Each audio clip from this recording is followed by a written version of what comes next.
le whainga wenga. O lena whaafunga maila tātu o turu steimi le mawatu. I le tūlanga fo e pi o ne iai. Ia se whātunga fo wale whako āpaka kua i kongora kanko ofisa.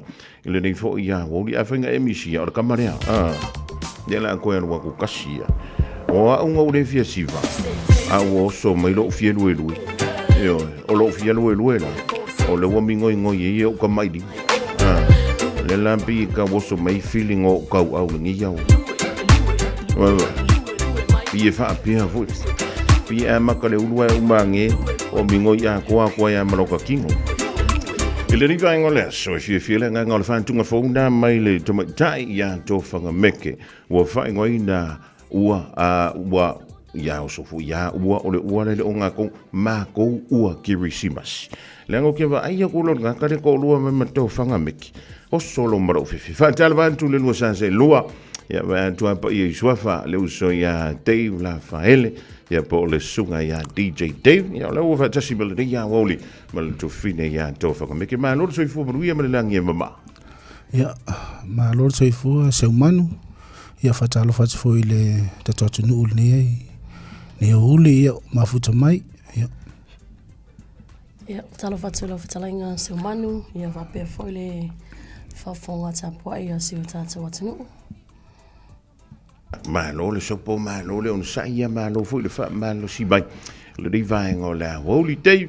Ia o tui loa o oele tustusia pitole. O le whatunga le a tofanga. E mawhai ona e zau noa.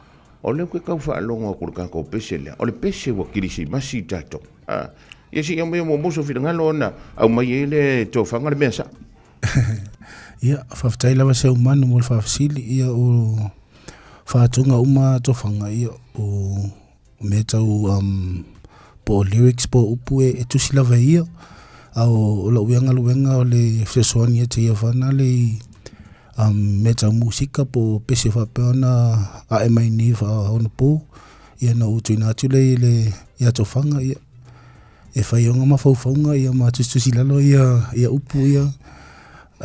E mesi lava ia mea lo tupu ne vai taimi. Haftai lava mo le fasiti. Le maa no whao tai. Le ri vai tau o tātou iai ia o lewa toi o seanga. Toi fia. Toi iwa e aso le toi ni masino November. Ia o leo te mai tau atu. Ia o lewa iai le wha moe moe. Ua wha wau fo po. Stemi ona ua on tule iai a te. Ia e to whanga. Ia se sau noia. O lea kongware wingor ka ko pese rangi ma le tātou whatu. Se woso me au ka feeling fia lue lue ngi iau. Whafsai mo le whafsili, se manu. Ia kaluai o loka koe le waitau o le Kirisimasi ia. Loa whena sila fia ia o mako i Samoa ia o le paki ia mal fia pe o whai unga le benga le kausanga ma whanau ia o onga ia. A e selangona e whaisepese fo ilea whafia ima. E langona i foile, langona le Kirisimasi lako. Lele, o lele tau whaarongo. Pe u ma e sa orite. O le pese foile le mako i ngā o le kurikuri. E re sa uere ka ko whaki. Lau whaikale mo leo. Ia, lele. Na umi se teimi o tau tu whaatasi le tātou whaatunga lea tofang. Ia. Pe ama se lua masi ngau kau kai mengi upu. Tula ula whafonga la tingu. Ia, lele. O leo te tau mai tau antu o i le tātou o nanga fo i le leo le. O, au marasupu wa, ia, Teacher Records. Ia, ese au marasupu. Ia, lele. O le ala se umin tau tu whaatasi le tātou whaatunga le rei. Au wā ia le malo le tudu. Wā walewan kaumpa o ka ko pesi Christmas. Haftai lau se manu ia o rangaluenga leo sa ia ese au marasulu e kusa e whaingo fia lava e le umi. Pe ama se lua vai aso na tu whaatasi e le uso ia le whaatunga. Ai pe o le taimi atoa lava o maa ua matofanga le tapinanga o lyrics ma le whaatunga. Haftai lau. Lele. Ma lo whaauta. Ia. A tono au musika tofanga. Tele ia ofisiri tapin. Masalo pe se lau ma le rima ofisiri anga kāpenga. Ia ai uilea. O lea ua whaisi umi o tātou mafutai nei New Zealand. Ia o lea fo ia mai tau mai le tātou o tunu wai. Wha mai le mwangana fo i lele ia mai tau. Ia fo i nisi e wha lele.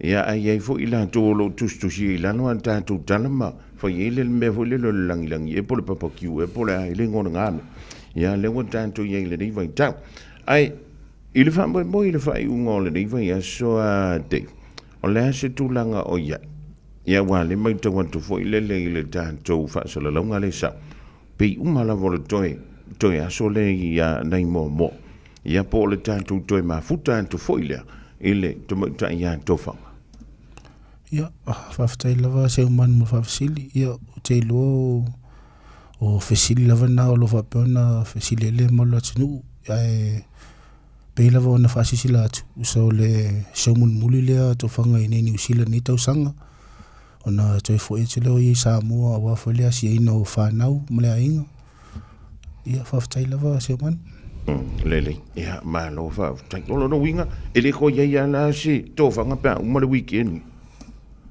ia se umanu ia e umalo le weekend ia ona tatou fatofalo la ia tofaga o le amalaga atu Samoa ia o nisi fofoga lumana ai o le faamoemoe lava le alii fatai lava lele o tau mai tau vai lo si foga li te pe o kau o ise me o kau fa ku ulu lo ma fa ile vala yo le ma fukanga pe ia sauno ina lau tofa ia e o me fa pe family so ina ele ulai sis ele fio la vale fo sis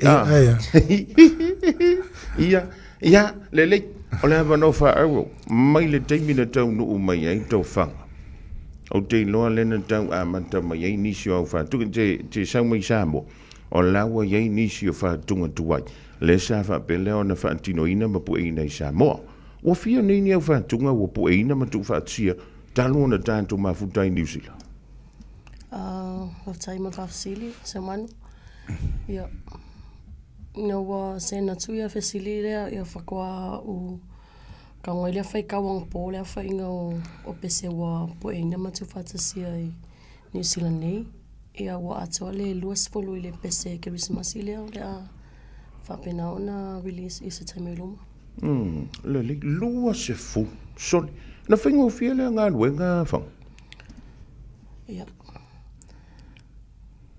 fingo fia ngi skemi ia e finkala vai ngi skemi le ka ku fakasinga upo e inga ia family inga fa fonga la tinu ani lo i tau le tau mawhai e tu fa tasi me nei o fantu ia o le kele o pese e tusi mai mea moni la mantupu o ke lo le afapea ngai wa kusi mese pese i se mea la e tupu i lea taimi ia e whaingo fie a tamawhai e fau se pese fo i lea mai ai mese lava se tala fo i lea ele ikupi aka ika ia e whai lava si whainga tau le itu lele mai le pese mua i totonu au te arona iso manatu e o antu le lua se fulu ni au pese i tusia ma pu e ina i tonu New Zealand mana e fesili ia ele i isa o mawhau e o le wawele o se numero awai e ia ni pese wa pu e ina i tonu le tausanga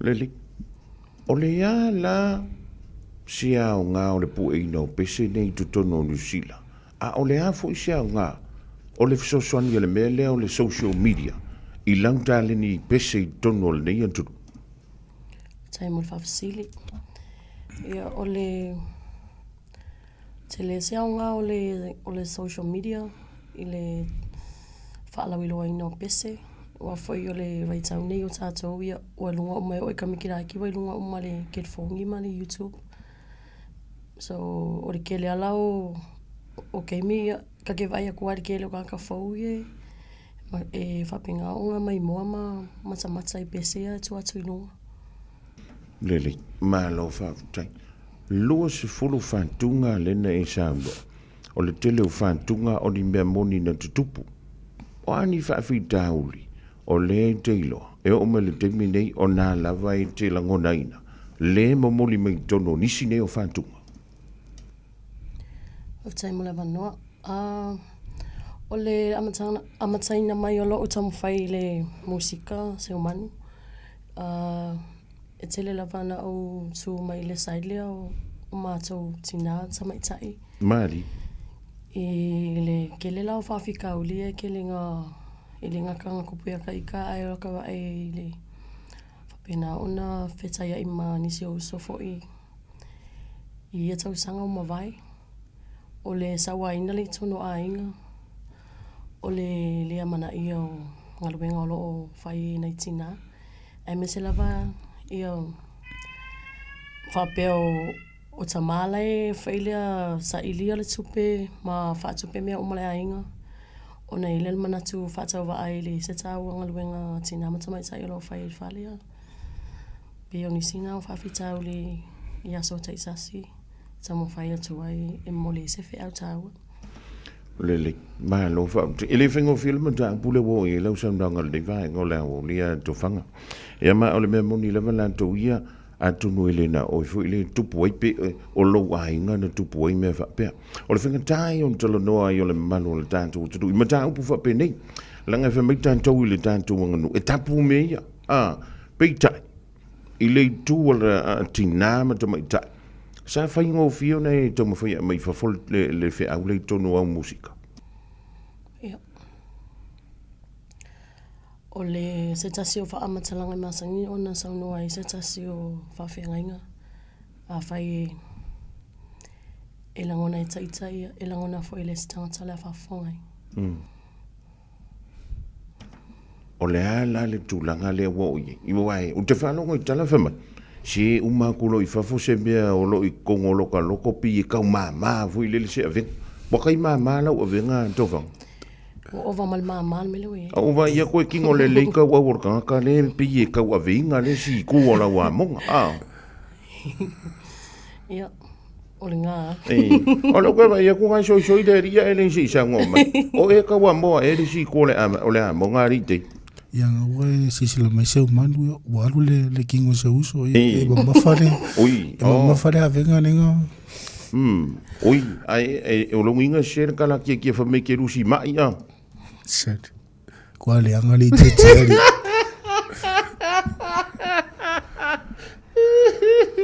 ia le o le me pito sili na o na tau ia o le manino o le manto le vai a wai ala fuinga ngingi fule chano o liskangaka o le fisiti ai a fisiti ya sau le tali ia mali lia peke mali ia le kali peke o ke le mali o le kali ia wa au mai ia wa pa u lava le tofanga o lau whaafiafianga muli le nei ua mali e lau whirangalo i le lango au fans ma sa moa e le ngata i nei New Zealand Australia e misi laulangi a toa iau tau mawhainga talu nei tau nuumule nei entunu Aftai mo le manoa, seu manu. Ia o te talitonu e le tau whailo le tūlanga. Mai lava i le whawhiwhianga mō mua se i pā ia mai nei taimi. Ia e whaftai lava le anganga ia maloto i langolango a inga wō. E me se masani ia whapea uso matonga nei le musika. Se lau pasende ia langolango. Te mi umalava ia. E le foi se manuia nei tangata e tau ia toile toanga lei ma te walofa. Ia o makua le ngi upe whamakala i le langolango lea kawa ai i sine i statu atunu i nei. Whapea fo i Samoa. Ia, lele, ia, tei. Au mai o stantou polakala me mole whai ngol dei vai so i nāna paradise i o tara. Ia, whaftai lava se umanu ia o le whamoe o tofanga le stona ia. O le a mataina le te masani tala tato kalapo le paradise e a mata le se fulu le pō. Ia se ipa ia le taulu le taiao. Ia o le a whawhiawhia e fo inisi o alo pese statu atinu i New Zealand. Pe le uso ia sa ia Frank Sola, ia ma le uso ia Tino Vailua. Ia manisi fo ia alo le atinu whapeona tuina mai latu tau au a wale rangolango ina le whamoe o le tofanga le sto nai. Ia seo manu o whapea fuena mata noa ma le uso ia Seiuli, Mr. T. O le whapea fuena a wai atu ia le poas o le sto nai. Mo le rangolango ina le whamoe o tofanga. Ia o te ilo lea whawhiawhia fo ia le alo statu atinu mai Samoa. Le uso ia Seiuli, Mr. T. Whaftai lava. Lele, maa lo whau tai. e mawhai ona whaafonga lea tuna ui au pese i e luas fulu mon tupu tau whanga i lea fiafi? Te tati tonu ia, o le kele lava o show ia whai e le uma ia pese ona le uti uti al taimi ma po kalame ai o le ata mawhai lava i le lei. E tu ina tu ai ia pese e tatamo ftawi mo lepo. Ia, lelei, tau whanga e fia le kau o le pepo ulu whale le la ka kokau mawai ai? Se tu atu i leo vaenga le whai le show. Oh, ia, lelei. Ia, whaftai lau seu manu, ia tatou tike le, laua sao, e luas futa la tatou tike. Ia o te lo le alo e pe whapena tatou whaitoa, luas futa la le tatou whaitoa le polastona. Luas futa ia, lelei, maa lau whaapta. Ia, atonua tātou o melisi ui o le tātou whantananga le rivaengo le awo. Atonua le wanoa tā ua fuilea. Ia, tu antu i nai anto whanga, ia e tau lunga mai lau sunga te. I le tau nuu mai e tono New Zealand, o le tali anto le pa ia malamano le tunu, ia o le wā tātou tūlata, ua whaita waso manai i tūla. Ia, ona tau lunga leo lau tau tua i le ni tau sanga lua awhi lua wha mai le lua awhi lua to. Ia, o mai yesu vidangalo ia Samoa le tāpoi. Whaftai lawa se o manu. Ia o te loa o le avano tā wale nei, ia mai lo ni tangata whatau waa. E mole toa ili whaftai te le lava, ia i ainga, whapea ia wo. O e masani, ia me se lava ia uso matuangane o whapena matau masani le musika ile nei fo i atu nuu. Whaftai te le molo tau wanga lei, e whaftai fo lango i so se taimi lava e tu ina atu ai, ia pokalame whawhiawhianga e masina watu anai. Ia, o le awhai se ma se lape nei tangata ia malu awai whale lo finangalo. Se tūma se anga ua e tau tamali. Ia, poto lawa tau tai ia se lo na atu iama. E le fo i se atoa ia. Ma se lau pase nei lo ni tangata. Sau ina ia whamanuia le atua ia. Ia la tau fo i lo mai mo mai tata pokalame le nei fo i tu la. Se umanu, whaftai mo lawa no. Mana whaftai ia tu whanga ia te, ia. Taulunga ia, tātou whilo ingo.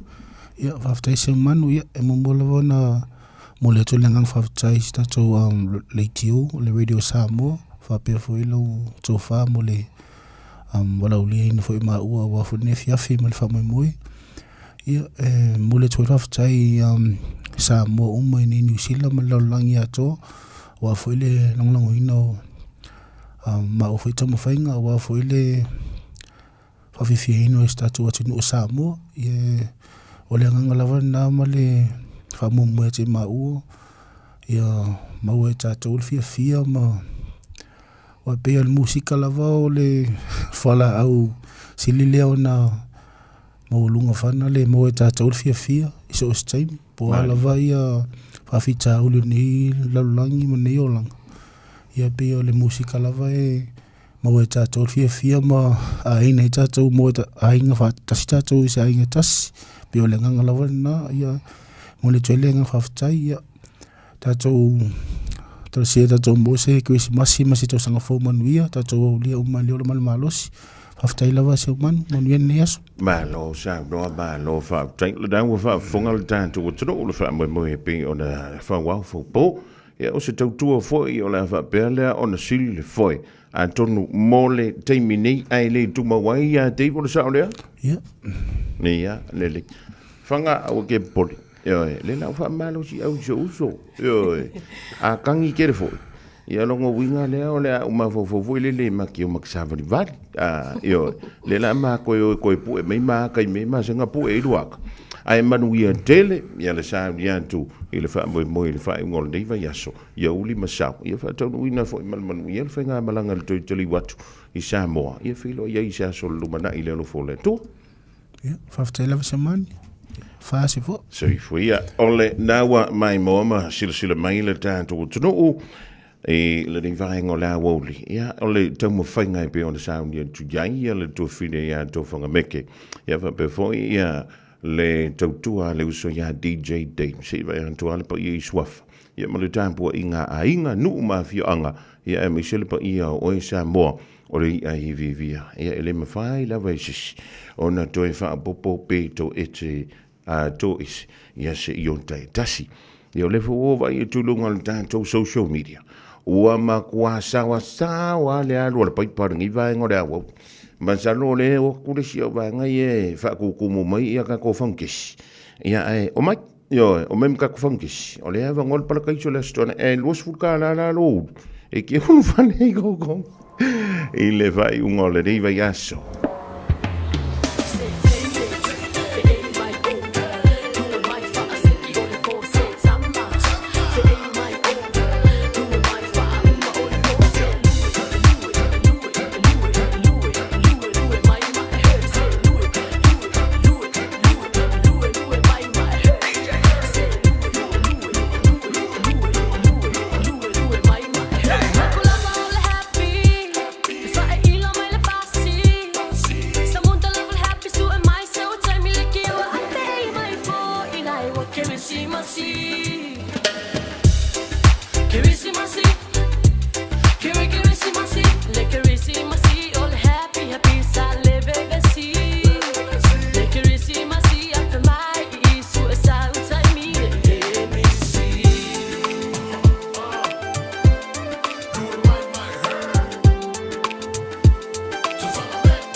Ole ua se malia tule vaola wan tila ua toi sfulu no bidu tena tale o le tula e tasi a sa uni mai fo ile sunga ya se uli mula leifi mo anta tala i vai fo pe anta le tasi ile a o le nei fenga ile tru ma fenga ma lo longa o vai ainga ile fenga i manga wenga o le nei stofi fa anta vantu ma lo le ngalue e ma lo fo ile on sa i fila nganga lo wa mo le tanto felo inga masani ma le fenga ile lo li ile ni pule o le tuma o nanga ale jima da hoseo oro sia tu mai folo na tu au ile fa me mo le o le radio Samoa e fa salawina i lunga o le YouTube o le Facebook tamal sanga o le malisi Pacific International Sevens ile fai unga o le nei fo i aso ba talavantu ngal malmana malo le fai le faiva ya palo fo ile on sa i tutu bangal wenga o le stof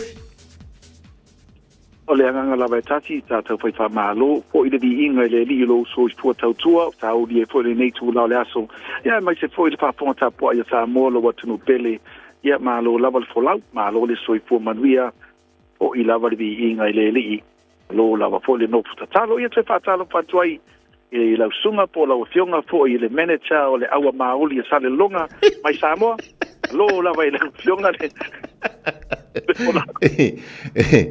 ia e faamalulu atu ona o le toʻatele o le matou au lauafioga le anoli lena auai atu foʻi lele le solo lena agai atu le laumoe Wellington Yo lo que falmen pasako e pe o tulanga na wa le awai atu ai foi ia le sunga kapteni va pe foi ia nisi o le pulenga ia na lu le manto solo anga ilo ia wa foi le fa ma popoina mea sia manto wa tangata fenua ia langa le makele ka ngua ku ingi usila o ia po le ka ngu mai le ia e o le mai o le wa ingi petalaina Polinga maila na o lau au le sixengi a lo ia de o mai alo fatwa au tiu le fionga fo le tato manager ia mai fo kapteni malo si el tato au mai siumu ia le ngata ilea ia o le tato au mai pangpango alisi mai pangpango o te vai tu na fatwa inga o to wana po o to no sinia malo lava fo le polau le tato au polau mama mai le tato moto fianga Nga tailea ia o le tātou malisi Samoa. E roa ia tuai fo i le tātou au mai Samoa le lisi Samoa. Ia whawhera ia tui pēr i le o aua maori a salelonga. Aua lau taringa. Ia wa le whai mai wari ia nga o la kongo mai Samoa. Ia le mori maua awa le ia lau taringa. Le ia o kou fo i o mai Samoa. Sa o lea... Ia o le tūlanga le na ia ai. E le fia si se ta ia pe fia e le fia langa fo ia ni manantu mani langon ia si fa tali wai man tua ftuan ton wa to mai na u vai i manu o le li fa o la lo fio nga le lori wa ko ma ori mo ya lo le nga o le si ku vo le ngo mu se fe kala ia wa ia fo ngai ka me ki skola sipi mai ngai ia mai le manto au ia pe o tu langa na Iko e mau ako se sore o vai e la wa. O le mera nga ka fa maruru le kiki ko pe fa ma fanga. E fio lolo nga ka mi ki le mako o le skola. Yo le o i au kila. Yo i Waikato. Ia pe o ku langa nga. Ia fa maruru ko o le ka ngu mai ngisi. Inveske o ka mai ki ngai lau au. Yo skola sipi. O skola sipi le inveske.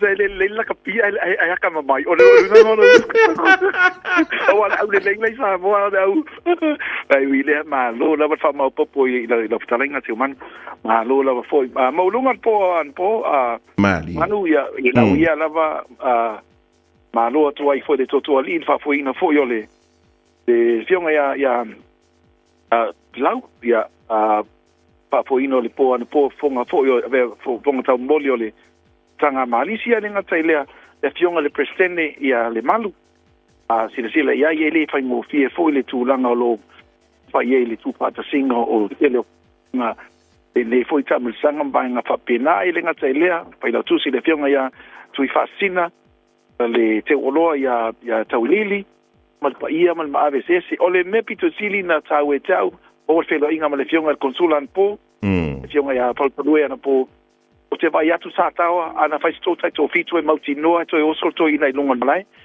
tala doa lava ia ole la kapi pe sa no ana po ia lava nganga fia lava ia fa mo popo fo ile ia ma tamu fai fo ia e claim matu ia disi fo yo anu fa no fo to no le tai to fitu ia ile mo dia to fa ma lo ma fa tai mo fe do inga male ile ula ia ile ngata fo ile ma ia lurchins le tatu maftanga la kapipe na ia le fionga ia twala sila vai fale ya o le fionga ia to le afua kalolo le ngata fo ile ia onisi lava fo yo to tele o ila to ave fua fo yo o tama fa na o tatu malisi le sa tonu le tatu manusa mua tai to fitu sululima au kilani ia le sa ye umala bana po le to tele na po ta lango ia sa ye po i male vai nga po lea au ki vai le ia tai leota o tai la faele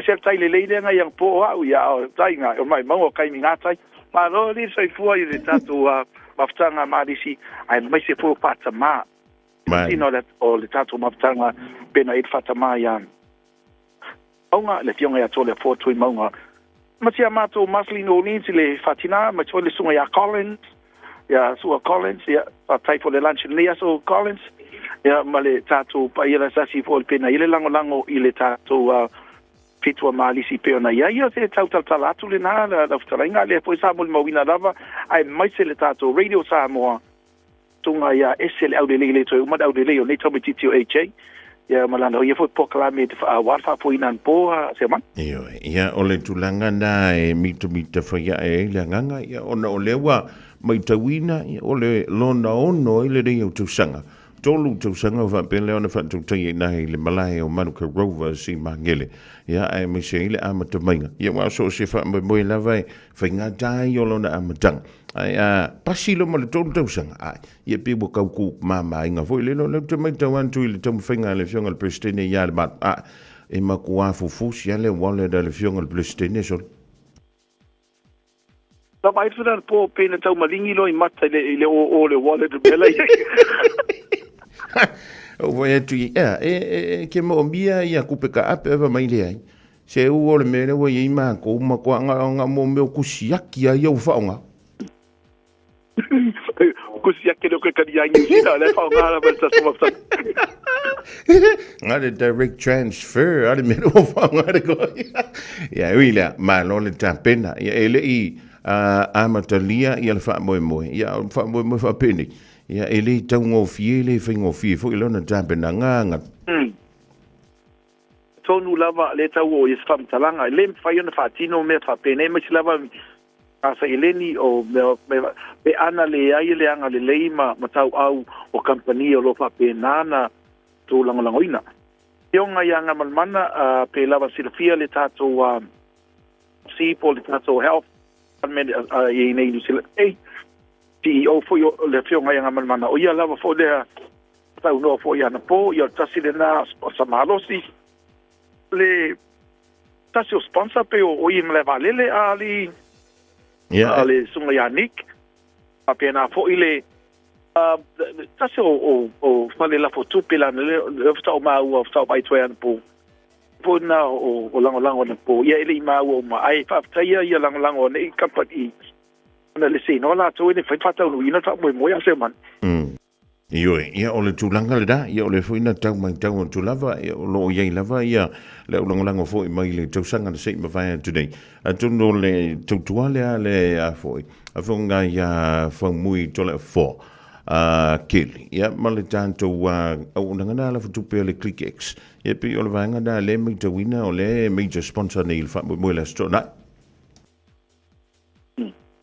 no te leo telefone na isio o fa pena foi na so anima ola to tau au ia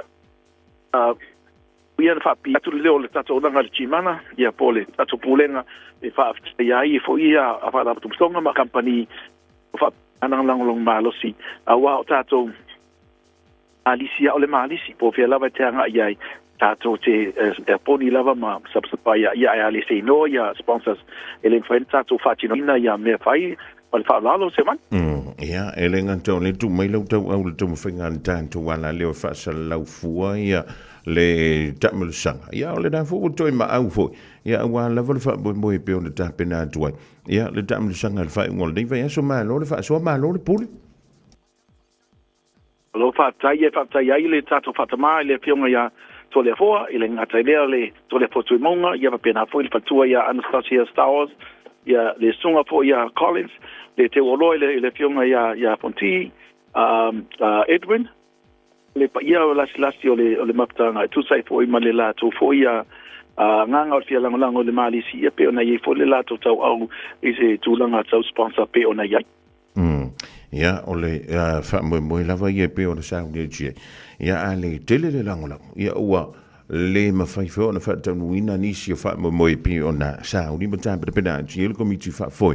Ia e wha malo le tāpena, malo le sa ili. Ia malo foi le on sai. Ia ua e le whaingofi. Ia pe ono whentu e le whaingofi e le taungofi. Ia e pi e tau maa se avenga. I le vai atu. Ia o lo sangi fia mai pi se nisi wha la popotonga. Lango ina le fa moe ma le pa ia I tamtuai. Atai lea au ngane ngalo ia tātou tamatuai, no foi ma le fionga le prestene, le fionga ia le malu le nei taiau.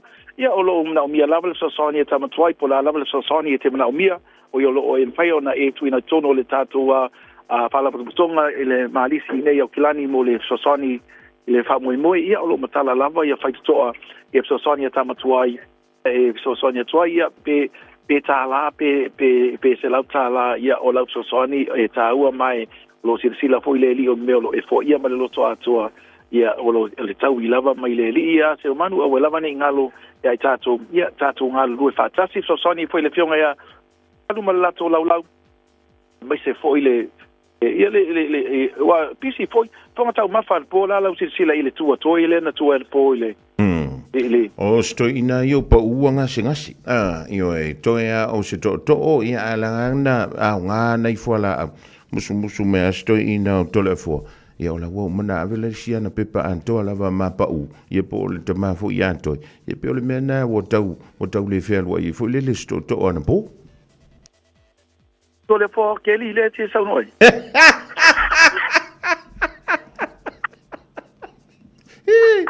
O le avion ai le ngā whatashi. Ia, o le tangata lana, e le fuala au.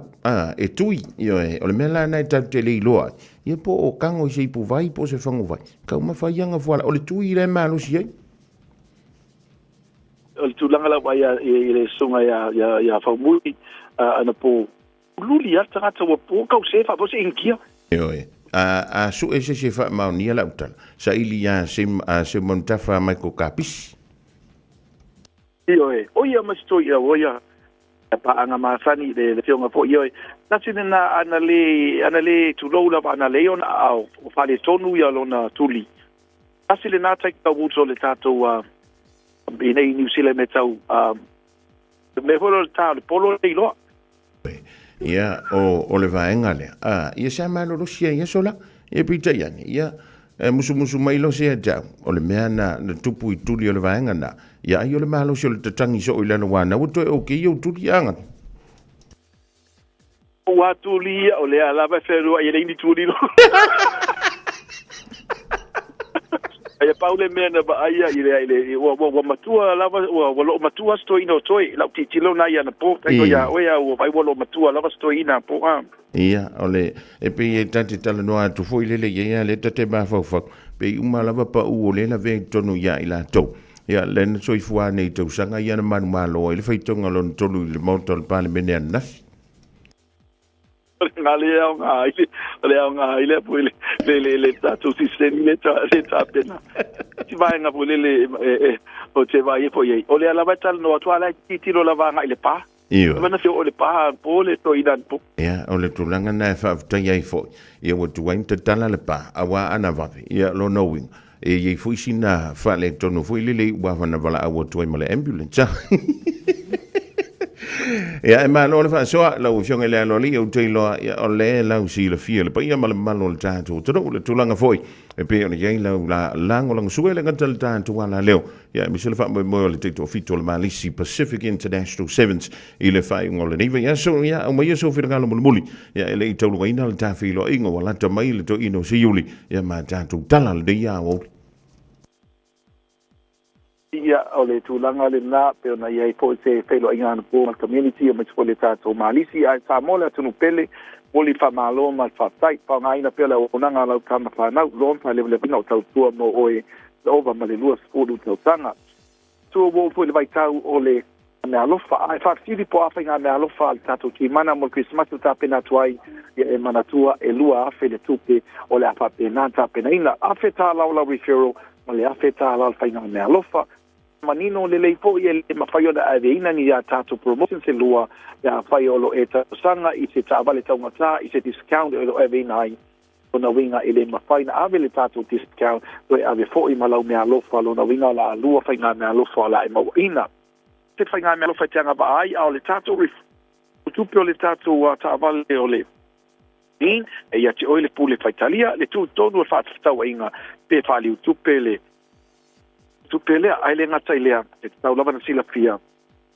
wa ngai le ta vale lo e fata wi de fata de som talanga o le manunga le tato taimi palau mai le tato ofisa me te sum maliu mai le lua valu Kensen Avenue ne tau lua valu Kensen Avenue ne o tau lo yele tato tau tua fata va le chimana isi tua wala au isi tua wala lo il pampensini malperka kene tu manu o Peter Street ma Kensen Avenue tato te poni lua fitu ofa o lua fitu ofa o lua fitu pole o bar se lau chi mana ni tasi o bar se lau fao no lua tasi le tato te poni ma lau fua talanga ba ia lungo le tato message al Facebook le chi mana so email le chi mana .wholesaleorders@gmail.com le tato email na te sumali umai ine le tato pisa matamata te lo tato vale open you castle mahinda ngata leo tato use card pena e tato pikiapu maltelo nisi ale ete fili mai ai mo terminator modify malo ma fatai tele lava ila usunga salainga se umanu ile ngata lava le tuino le tato watu lunga le tato ala leo numero tasi le radio Samoa fa pena foi ia vaenga community o nu malal fanga lo fa pena foi na tautu ai malo lava foi le fai ba Samoa le tunu pele anga lele tsu fo fanga mtu le nei yato oia so fu ma ia manuia o le dawa fa funga le tātou tru le fionga le no li pule o le tautu mala unanga ale G mara ho seo oro zi o te huhu e malana tautua e langa tofo i leo lana unanga i le tātou tru ia anto ai fo i male community sound vai le sunga ia se uli mala leifi mo tātou tala i le ni ia woli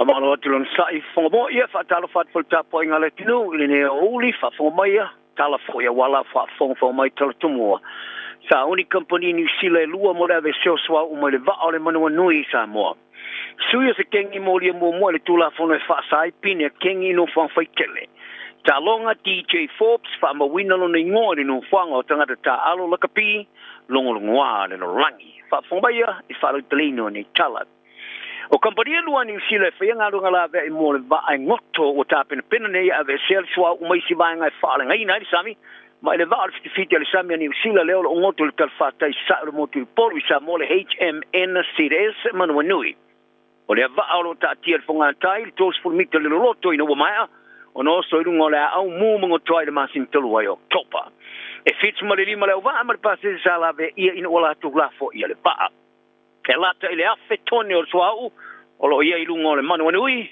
fa pe martiso fa va senga ina isu yo fisa e o tulava ile lua sala wa felito swau mai le va o li ki fa for sami o le tai fito sami Navy Commodore Andrew Brown o lo ia ia nga tele o le Operation Resolution o ia fa lian o le swau mai si vai ngai fa ngai na sami o fo ave se ile fa solongo nga wenga o le kai mila vai am talenga wenga o company lua mo le Navy ala am foi na va vetali pe afa yali le masiliki e pe ona longo ai le porkala me le checkpoint fa ali Commodore Brown oni me fa nga wenga o le ai le me o ngo te le va ma o le am foi na va vetali ai pe afa yali le masiliki O le ai fo le fitfite le sami me fa ingalu ngai tapena pena I New Zealand nei pe a mo mia va mai. O tane au tuo ia le sua ele o faina, ma le va alo si kia ia sta tasi ele au maulu. O lo mate tuina fo ele Navy ele tal fa time, ma le va e va lele pe la iti fe le solo po drones. O pulenga sa mo lo fa tu te fa te inga fa sa ni si o sami. O la ta tia lava ile malo sa mo ngafa mari taui mo tanga to fiu anga ulusi pe mo mai mo tau mafa ona o le whaalawlawe. Mai o le a lango i eri fiti al Samia New Zealand pe ona whaali ai e Commodore Brown. O le masin fau leo o fōfua e amantai lea ngā runga tele mo le avesea o le suau o mai le vaa. I le mafuri na lango le tūla whono toi teu o si chen sa mo I sifo. Sa pāsia lon whaitonga lona tolu mani muri foi I le aso na rapi I le Parliament New Zealand. Sa longo ai e whai pule mo le National Anai Asa Anai le Joni Sila Pasifika. O whainga le tonu o whaasta o sa o nei se tūlanga o iai le lei.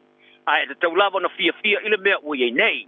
Ma ia whaari ai e au na fia umai o na ua maua le manu malo mo tanga te tua tasi. O le whaipole le Greens te hanau tiono sa e whaato ai le tūlafa o na tau whaofi mai e tā wai. O se stepu tau o te le whainga tonu mo tanga te Pasifika I au te aroa ma le Pasifika atoa. O le tūlafa o le atu e whaafo I eisi tseni tanga tā mo sa whananau.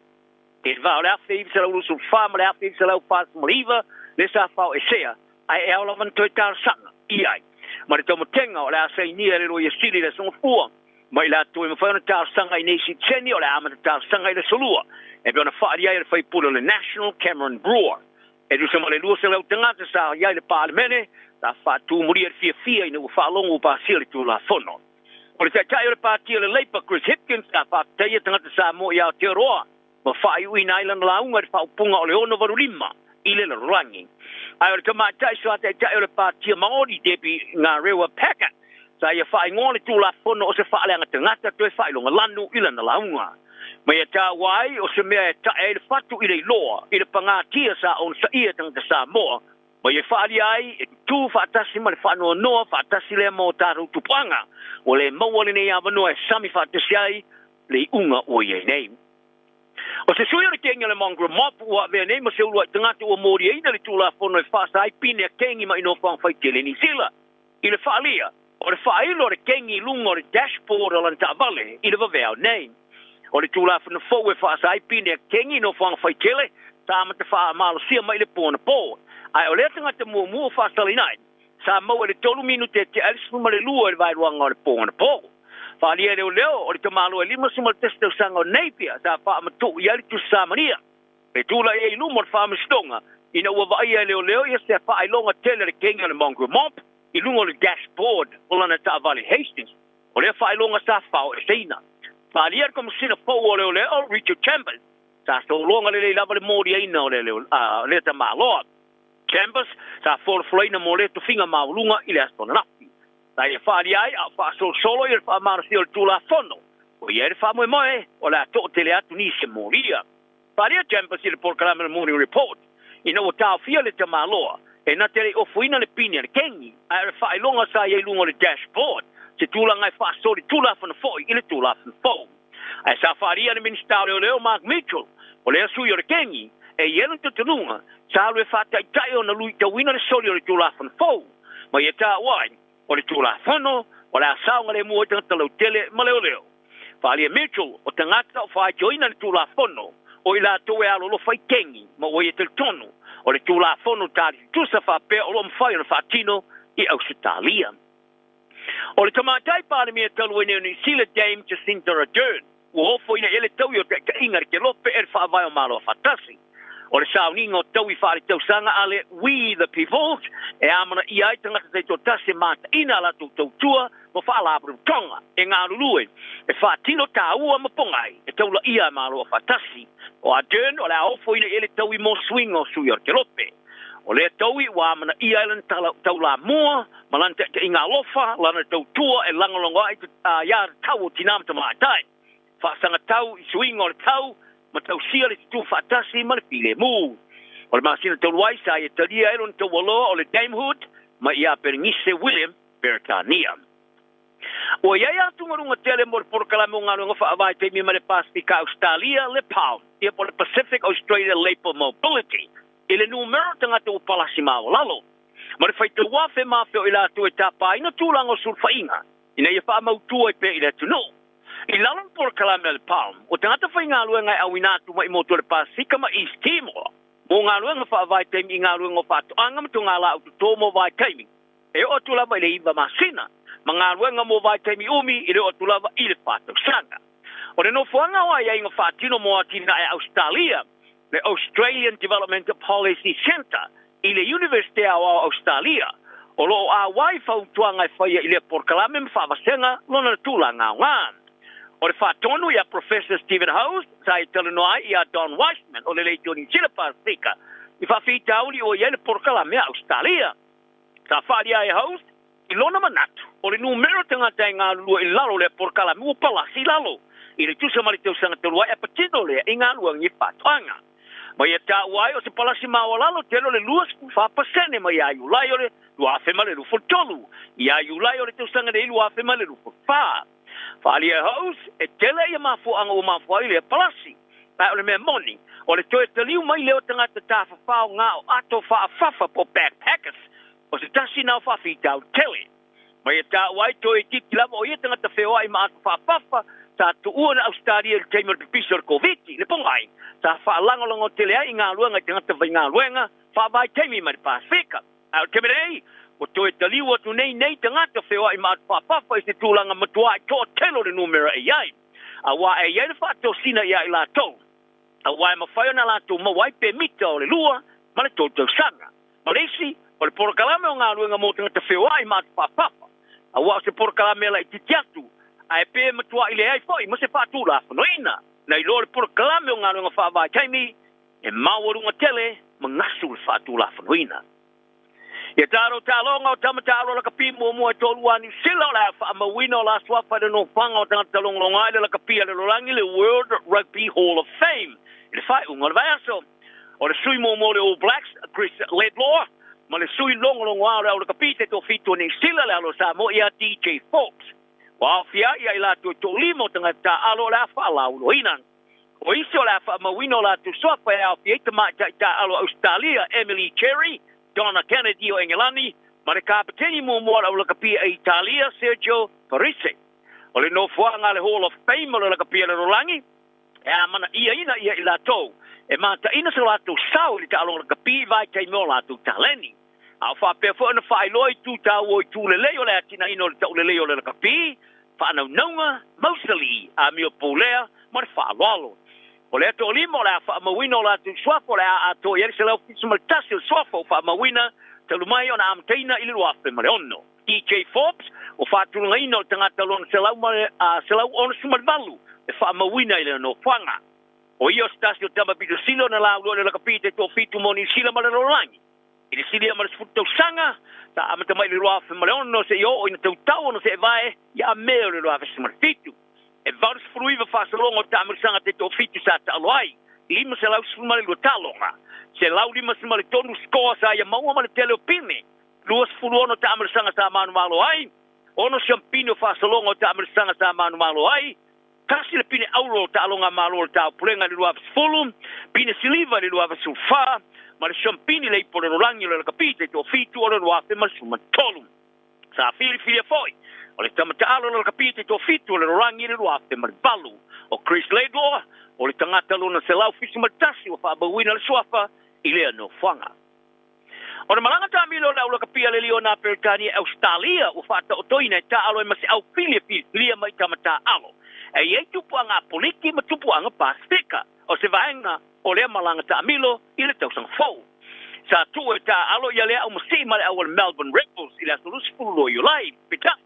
O le awal le tamar sanga supa la kapi Pasifika o fata ape. Whaalia le ovise silo la kapi Australia Field War. E nati ta alo si o la to sinat ia inisio tamata alo longolongoa i le au fili. Sa ia longoa i le lominga le Sydney Morning Herald. O lo iai inisio i ngolongolongoa e tupu anga o tangata mua le ele po le First Nations le ia po le apoliki foi a Australia. O le memana na oai, o le iai le o tamata alo e tupu anga Pasifika ma tangata apoliki e mawhaura ta alo mo Australia ma se vaenga o tamata alo lau loa ina ia maulunga i se tosinatu tangata. A wha maanu ia fo e wo o lo ia tuli tamata alo fa avamalo ni sila o lo ta alo kalapu ia tuli fafo e leo fa tango na toi fili o blacks mo au fa avasata de mane ale Anzac team e tu fa tase mata alo Australia ta alo ai maliliona Britania ila se smale lo you lai e ulava ele fa ilo e wo ia ni ngo ai o tama pe Richie Maonga ma Shannon Frizzell o ta alo kalapu Japani ma Aaron Smith o li taia mata alonga o li taia mata alonga fa avamalo o lo ta alo foi Japani e fa ono angi ai o valo ia le kapia Australia o le ivo ta alonga le liona o le malanga ta mila Australia o le avea ma se malanga ta mila pitu silo na mata mataina tangati Malai ele silia male afa miliona o le ai i Malai tala na o ne yaso ma o tanta umma no sai male anga lofa so i foi mo ne yaso Tasilima i Fatolu Amo Radio Samoa.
Tasilima ivatolu Amor Radio Samoa. Tasilima ivatolu Amor.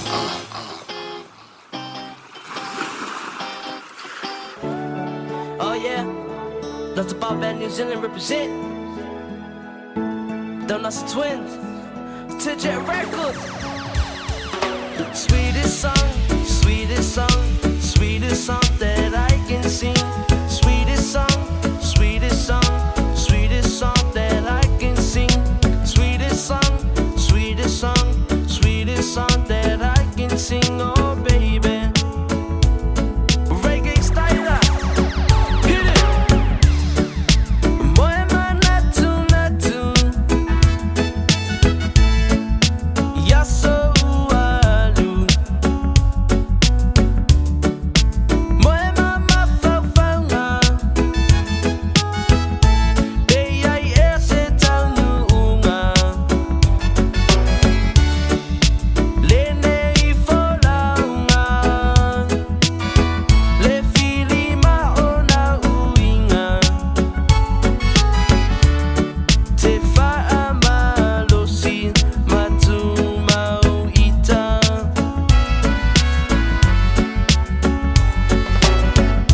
Tele maitala alilalo langi. Feangi ya ile matangi.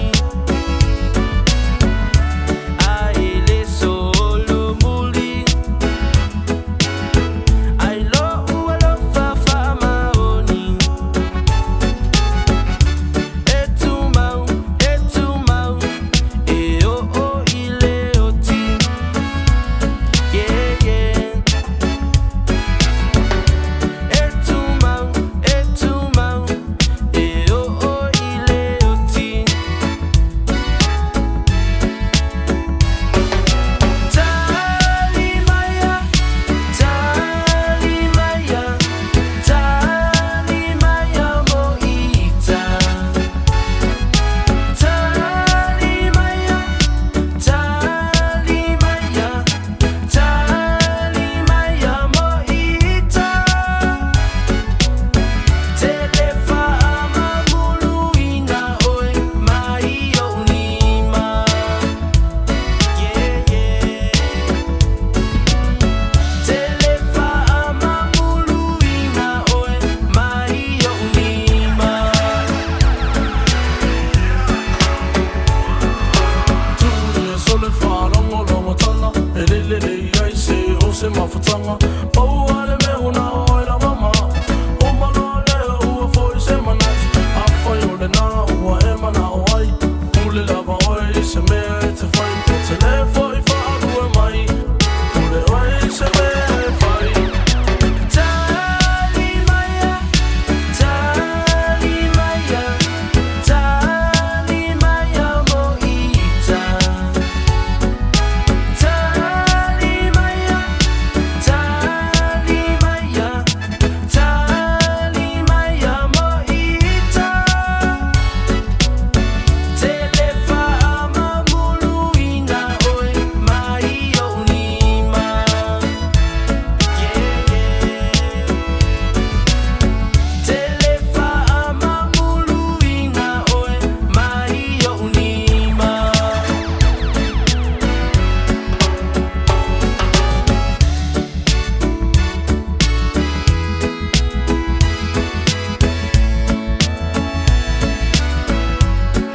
So whakamaringa dau leo whi pese po le whaili le loto ba ben New Zealand. Sasio la tau whātunga fōua whaiko I dau le moe mana tunatu I le rei fōi vāinga la woli. E pio le pui dau le tau tōmla unanga le Teacher Record te pio le iei tonu o Ankilani. Nei. Se tasi tātou whātalonga sātum whai utipi tai. Ya, fai lawa si pisi le rei vaenga la. Woli mole antulanga ka whaaptai le sunga ia se uli malau leifi mo an tātou tala e peona e whaafunga atu iai I leitu lai tasi le rei fo ia hawoli o le aso tofi le rei aso lusfulu ma le tasi o le rimasino November lua afe lua fa. Ya, o le antu e mwhaiona e wadantu leitu la e lua e pa atantu woli atu le rei fo I vaenga o le a woli ia wala vele longa puiri o lo tau pa ia ma lo o tau ma malu jiute ma whaiva lo fili mai pe ona whea nga iai. O le whiwhia na whiwhia o le sound, o le whiwhia le alo li i stimuli mawatu, o le nā whaala wiloa alo iai. Ia awe lua se fulu, o lo whapea leo na awe mai. E le tamasanga o le teito fitu o le Malisi Pacific International Sevens lua whilo wha. Na whiele i nai le Manuka Rovers, e pe whauna e silasila ma e mai mo i lunga o tātou wata. E pe ona tu i nātu le lunga o le Facebook, ma le YouTube, a le Radio Samoa. Ea, e whio lolo numero au mai Samoa. Ea, o lo i wha le tātou au lea, o lo o malanga mai i Amerika Samoa. Ea, e wha maloa toi le sunga le wha whiangainga i a Sasa Atoa, Reverend Sasa Atoa. Ewi, ea, wale pa au mai le sunga le wha whiangainga. Ea, pita iane, o lana sunga le sa tau mawhaia. Ia le tuu wha singa fo, ia wa o mene o au laka pi. E pe ia o le tampedanga o le afo. O le malanga fo ile le ainga mo le family reunion. E se le pa sese, e se le menta o le pocket money, ia e se fo ile me ka o le tau. Ia o le dongo fuanga e wha mautu o tu. Iai, e ui ana o lo o tau ngā drama, whainga tāle, so i fuanga i le nei vai tau. Ia e wha malo atu, e le ngantala i le sunga le wha whiangainga. Ia o le mamanu o le pūlenga, a le Malisi pango po le Malisi Amerika Samoa o lo o pa au mai i le nei fo i wha moe moe. Ia a o awa nisi o nuu mawhio anga o lo o malanga mai Samoa. Ia a wā lava ia le tau sinioa i le nei fo i tamla sanga. E pe ona whaatonu ina le i le malaya o le Manuka Rovers. Le na whaia i le lonti le pōna pō. Pe anta o lia. Ia le asto na i asau nei. Ia e whaantano whaatu wai. E pūlenga o au te tasi. Ia tonu whai o le nei malanga mai ai. Ia mani i sio ali i mawhai pōle mai nuu mawhio anga po i tū malo fhoi. Wha malo atu ia tau tole o na sai malo le tāpena. Ia malo fhoi. Ia le wha longo ti ngā. O New Zealand i le nei vaitau. Ia, e le o whaingo fi, o le winga o la utala, o le matua i tonga tāla wala sui fuanga, leo lo o tātou iai. O nisifa o tangata, ia, ua le to iaini ala tau ngā ruenga. Ia, o nisifa, ia, o le wa amantantu wani usila malanga atu Australia, a wala wale sa ilinga o le manuia, e pi o na tātou tu wai Samoa, e malanga mai nei antunu e mamau pitai.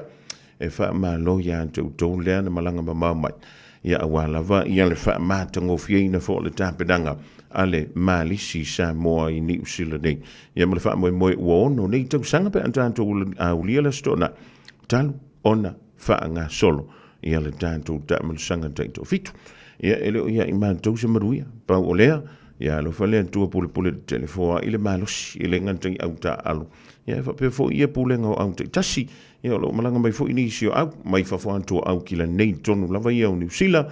Ia emi se fo i le la mua i Wellingtone. Ia manisi lava o pi tunu ua mawhai o na awai mai. Ia wha malo atu. Elena au fo o Samoa. O lo iei manisi o au mai nei tātou uso iei fiti.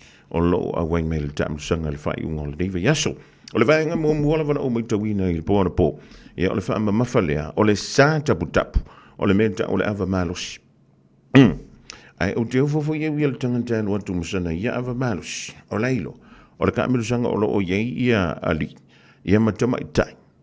O tina anto ai foi ma whanau ioi si te ulele te ulele tu tono o lau ta avale le tofan ia ngā mea ioi wha mua le mea ngā kako oingi ia kako kisiri e fia whaatino o le alea o le sa ilinga leo le avano ia pe ono maua antu ai marisi o tama o le tātou au teito a fitu o Samoa le sauni atu ia mo le tāmil sanga le Oceania Sevens ia le whaatonu ina i le atu Solomona ile amatanga o le masina fo ia po le fitu le o masina o te sema le o lo o luma nei ia atunu ala anto e fala wi tele se si fam talanga se taimi o moli mai ia fa malo antu le on site malo le tawanta tutu manga luenga e pe o fianga ia fa malo antu na i fe e le tu i saute au kila nei ia le mau tu mai ia tina ia mel le Chantelli e fa tano fa tu ya Dunlop Timothy Nella alo sina anti e mo to mo le ma fu mo le vango le awu Amelia fa moana ia mo le tonga pa ua i nai pori rua ma lo le soi fu mo le langi e ma e le fenga ia ma tute ma fai va lo filima o ile fa ma lo le ke fa ba ia kui o le fa tano fa mai nai papua ia malo le soifua talo si o lo manuia le tatou tunu po fea level tunu o lo e no pia iai ia malo ia kalo si o tou manuia kupe pele kupe o le mea kaua o le li. O le Casa Beds and Appliances, o le tali o manaonga, i o loe whaatotonga ilo mauta, ini tau le lei, toi ananga tā, e mawai moenga ngā o si tutono ni usila, wha a pese tino fōa le potumalo lo, lau ai manafoa, TV, la au pese, usa aisa, masini tā lava, telefoni fe aveai, maisi. A fiu ane loa i le whawhituwha Great North Road o tau, po le tolo fituiva Great North Road i Henderson, le Casa Beds and Appliances, telefoni o valu se lau, lua 555 o valu se lau, lua 555.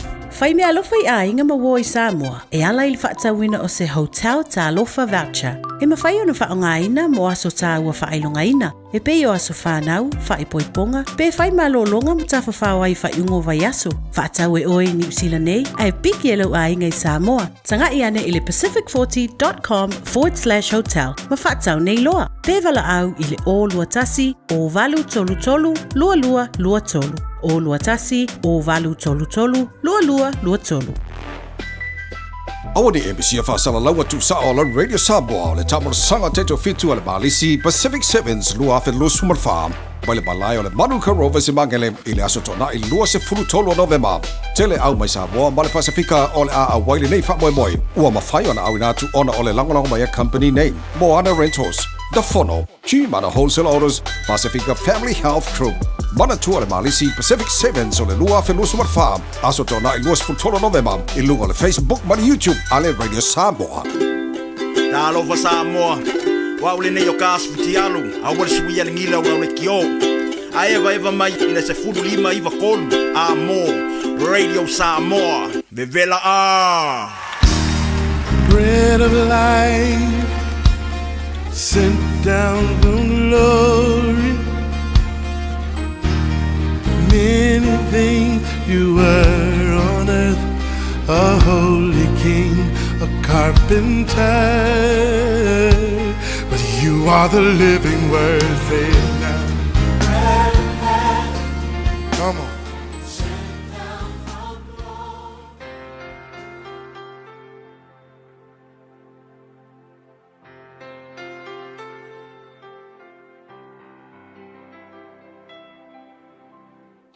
O te whawhila il tātou tunu ma il tātou polkalame o le areto le ola ia ili nei whaiaso mahalo lawa le soifua manuia. O le akopo e mua fe pisfulu iwa ma le lua se fulu sina vaenga whai uwa bea ia whaangese ngese o naita o tau a wai le tupu le amio tonu mai le atua i le ita o tangata. A le upu mo o le aso le nei wha bea pu le aina o le ita o nai advice po fautuanga mai tuspa ia i le mele o le pu le aina o le ita. A wafo ila o le ita. O le ita e la vea mai atangata uma. Po le a le lei o tangata po o e fo se kerisiano matua lo volanga e ia le mele o leita wa foi la o leita le mawhainga ave sea o le vaenga o le tatu natura e le o seanga sala leita o leita e kakau o ngā pulea leita o le vaenga o lo soifua ma o le mena tu e le tu di tonu e ia lo na mafua anga le lei.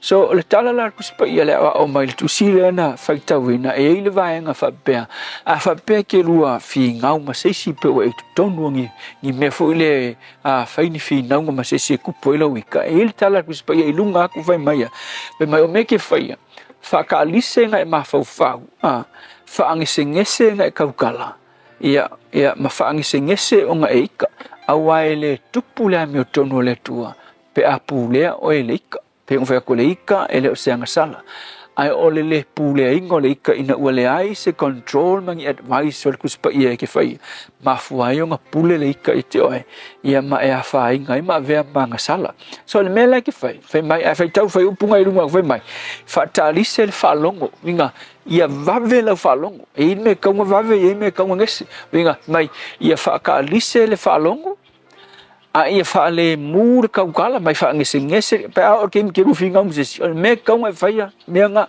ia le leilau fa ka lise le fa longo ai ia ngese kaukala ia fa ngese maleita wailo a fa peke ika O la ngona masangi ama me masangi kupu e ke ikala o le me kupu. E ke le koe fia whaalongo i sesi. Le ngā whai medikus paia. Whaangese ngese. A whai mai wha ke le vave le whaalongo. Ngai e le leila whaalongo. A le mea a e ikala ua musa e saela wika. Le mea mua kupu ia oe. Wa e le fia whaalongo i sesi. Wewa ikanga whai aku ikanga. Wewa se. Wewa fia whaalongo i sesi. A le mea le whai medikus paia. O le mea soasoangi ira wika. Le leil whaalongo. Whaalongo i whautuanga. Whaalongo i mangako isi ka ngakala e au mai. Ai eila me whaangese ngese whai mai. Ai whaangese ngese le kaukala. Wewa le si whaamaungi ang a onga ika ma mumusa e saele ika. O le me kupia oe. E le ngakanga e le fia whaalongo i sesi. A le si me kupia oe. Ua le melea. Ua sao lau kaukala. Wewa isi ngata a ika ngi so le.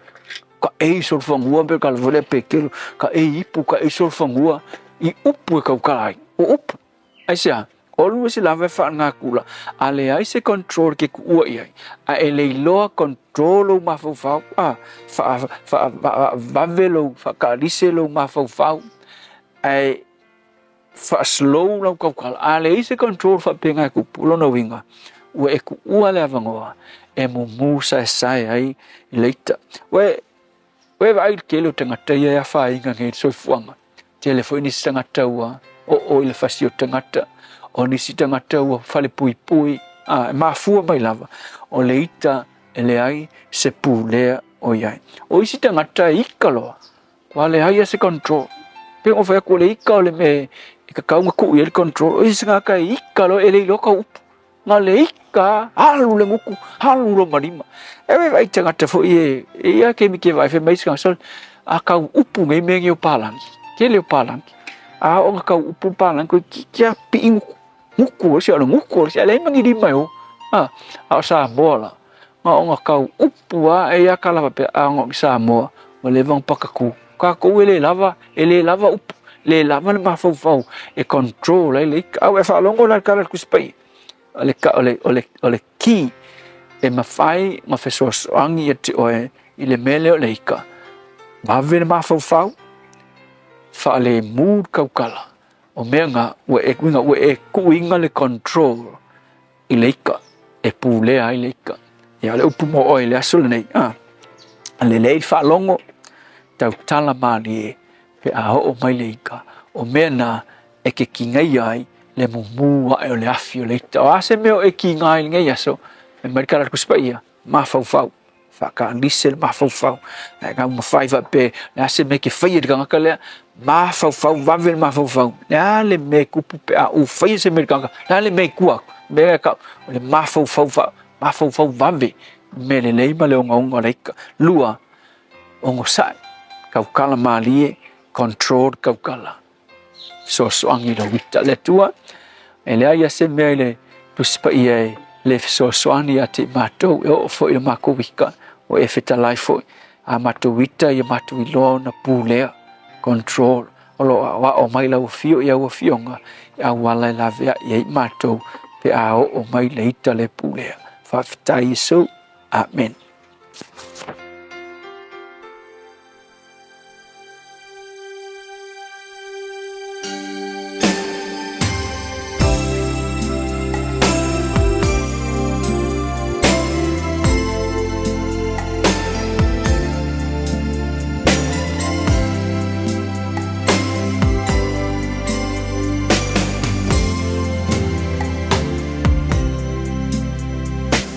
Ooh.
Se whakamani o Joel tolo atui tamba ma vani o tolo le vaingo la woli le pese ua whaingoina ua tele le alofa. Ia muti vale le alofa. Ai te le ngisi ailo wita. Whaafutangia tu le sunga le whaiwhi au. Ia Pastor Lafai le kopa o le Assembly of God. I le fio angol lano i le motele sa Lafai. Ia awa le whangaina wa fionga pa ia le tua. Ia epi ona e whaafofonga mo tātou whaalongolongo tu iai. Ile nei ia wauti. E yeila ma leisi tu. Poi lele e te tangona whaamana tupea. O le upo file e mu. E le liu e se nai leita. Mai le tangata ua matua papala lapa leita.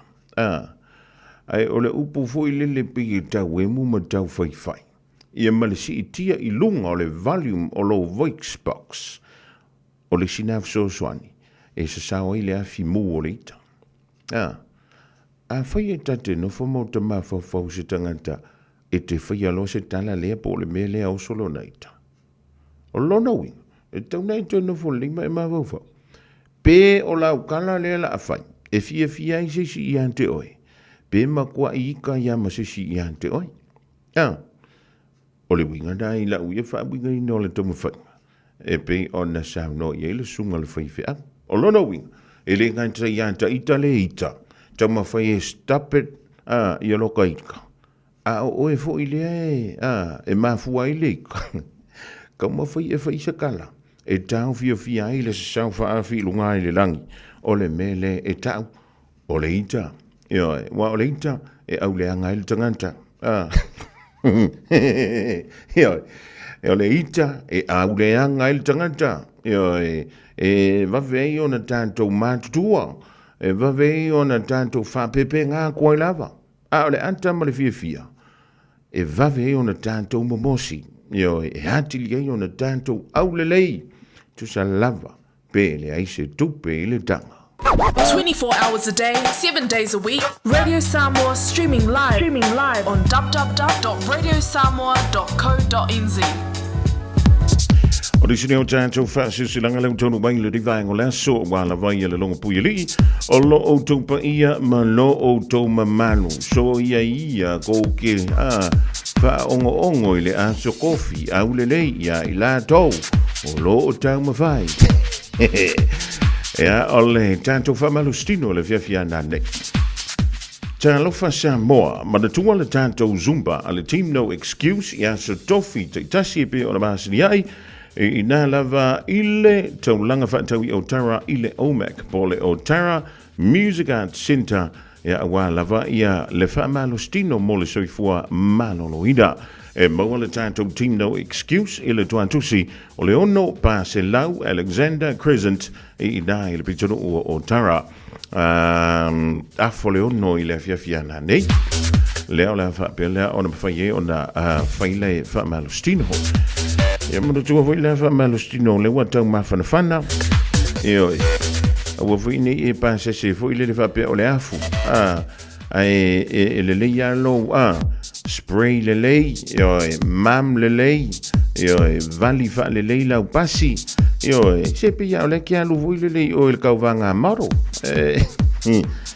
ke wa ku lunga wa au ai a fa inga ko ma so i fu ma lo inga o se singa ka fia mo o so i fu ma lo ina o le tusi o le va fili ma le tusi o le songa a woni ngalo sa lo minga o le tusi o le songa fa tasi ma se lo ma le lo minga o le va fili e ma wai fa no penga o sa mo i sifo tutuila ma madua o nisi o tala tu o sa mo o la nga upo le mata fo yo le matai i le whainga o whaale wrawe pe o whaai pui ponga, ma liu o leo siu singa o ainga, whesila whainga o polo, o si i whaaloalo, anto ai ma le whaalanginga o e kāle sia, ma le tele o le ngangana o whaalo alonga, e fitu se fulu tāla le tau.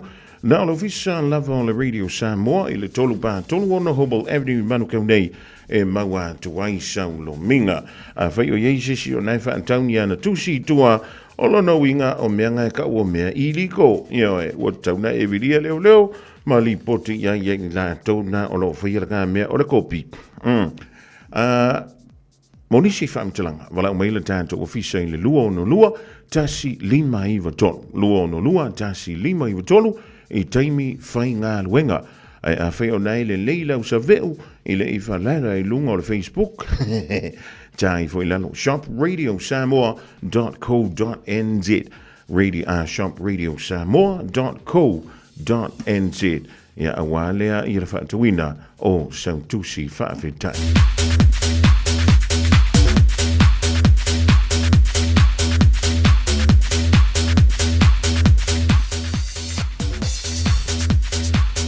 Pasisilanga mo le fianga o sa tawa i sa fanta. O le ae ia i langatapu o pa ia le popo Samoa, a wā o sa lava mai le vavau e o i le wha vavau, tūlong na lava. I le awa ma le wha anualo e talo sanga i nai lo tātou nuu sa tawa i sa fanta, le pa ia i tamali, ma whaila aunga, whale tua matausi, o alo ma whanau, alo tātou nuu.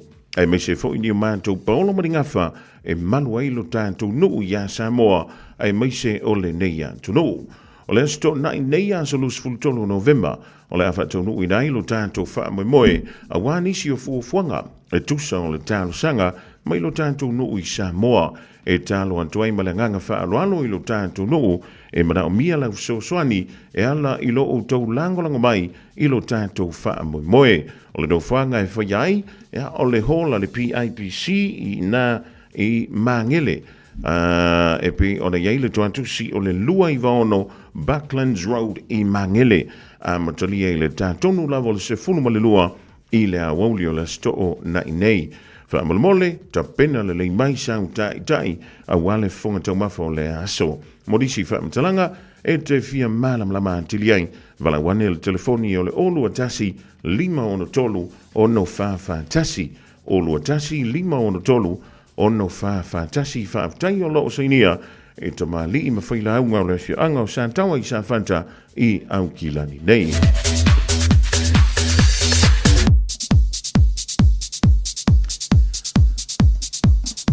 Whaantolo atu Samoa e maise au na tofia le tua i so se fanta whaitaulanga o pa ia mau mamalu ta o toa atu wha lofi sao tupu ai o le anta utino atu le solo o le tamalo a whaleata.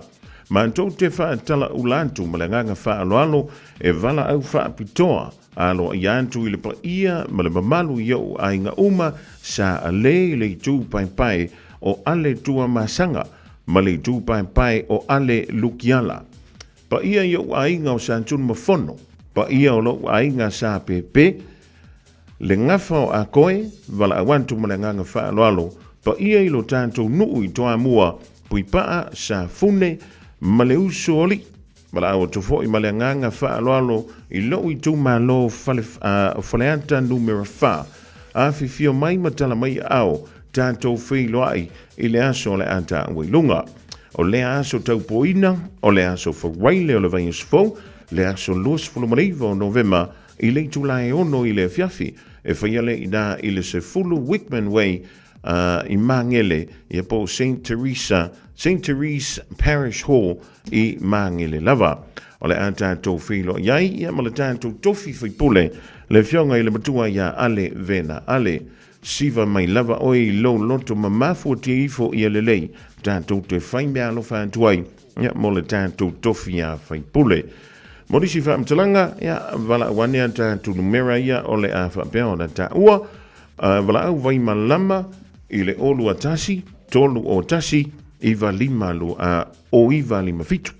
Olu a tasi, tolu o tasi, o iwa lima fitu. Ia po o Savea Patsy, i le olu a tasi, Fantasi lua, tolu o valulua. O lua o fantasi lua, tolu o valulua. Ia po se upule fatali, i le o lua o fantasi iwa, valu, lua lima.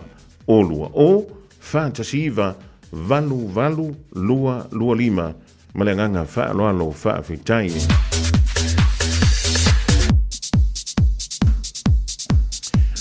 O le isia tātou whaasilsilanga le nei wa taunu mai le tātou ofisa o le whaasilsilanga mai le awhioanga o Mangiangi.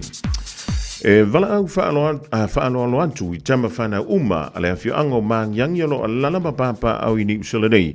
E toe whaamaratu atu i ala tātou fontanga i le aso sa a sau nei aso lus fulfao novema lua felua fa i le tulai lima i le fiafi e whaialea i la tātou fontanga i le Valu Awa Street i Otahuhu e pole Otahuhu Rugby Club Hall.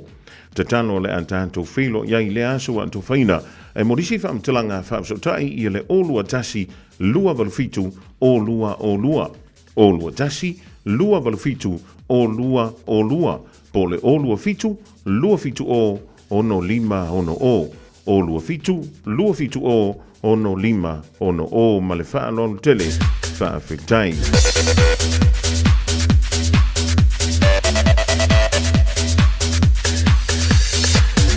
Ma le tātou whaalinga mo le muli leo taunu mai le ofisa o le Radio Samoa le rifo i vaenga o le awauli.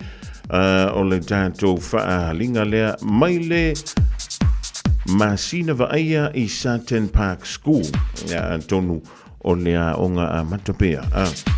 Mo le mamalua mātua uma o le Masina Vaia i Sutton Park School.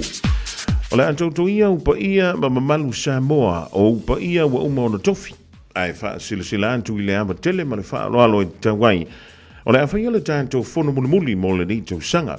E le so le astofi lea lus fultasio novemba i le afo le wha i le fiafiana nei le aonga. E talo sangantu mo le loto mawalalo e marau mia lo awai ona e tāua tele le nei whono tanga. Whaamaruia le tui whi amunga luenga le yaso, whaamtaiolo seinia e le sunga ia Miss Nehemia, ia male mamalu I whaia onga I nā I le masina vaia I Sutton Park School. Ia, o nisi nao tātou whaalinga lau tau mai lau fisa o le Radio Samoa, o le rifo I vaenga o le awoli na uafia. O le watoe whaamala whamiru teo na tāle o le tū la, lua tala I whanua, mai hasi yu. La lele, oe inu ole vasa.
Mole Fianga mai wino le divine la woli fan telefon 29 sini ba fu tome iso sole ya pasta Carl Skelton. Yo tanto au fai malu ya oranga. Yo. Hey.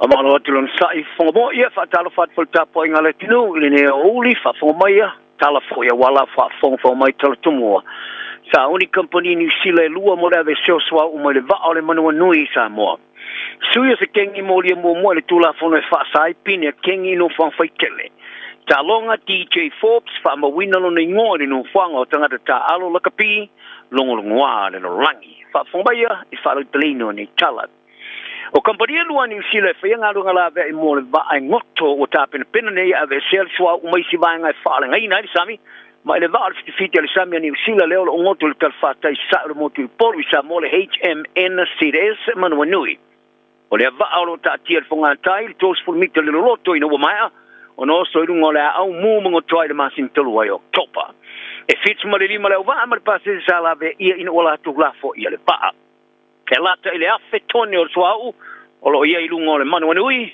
fa pe martiso fa va senga ina Yesu yo fisa e o tulava ile lua sala wa felito swau mai le va o li ki fa for sami o te fitol sami Navy Commodore Andrew Brown o lo ia te iringa lunga tele o le Operation Resolution o ia fa lian o le swau mai vai ngai fa ngai na sami o fo ave se ile fa salong o nga wenga o le taimila vai am tailinga wenga o company lua mo le Navy ala am foi na va vetali pe a faiali le masiliki e pe na longo ai le porkala me le checkpoint fa ali le Commodore Brown o ni me fainga wenga o le ai le me o lo ngote le va ma o le am foi na va vetali ai pe a faiali le masiliki o le ai foi fit le sami me fainga wenga tape na pena ini usele nei pe a mo me va mai o tane au tuo ia le swa o le o faina ma le va o si kia ia sta tasi ele au maulu o lo mate tuina fo ile Navy ile talfa time ma le va e va le pe la iti fele le solo po drones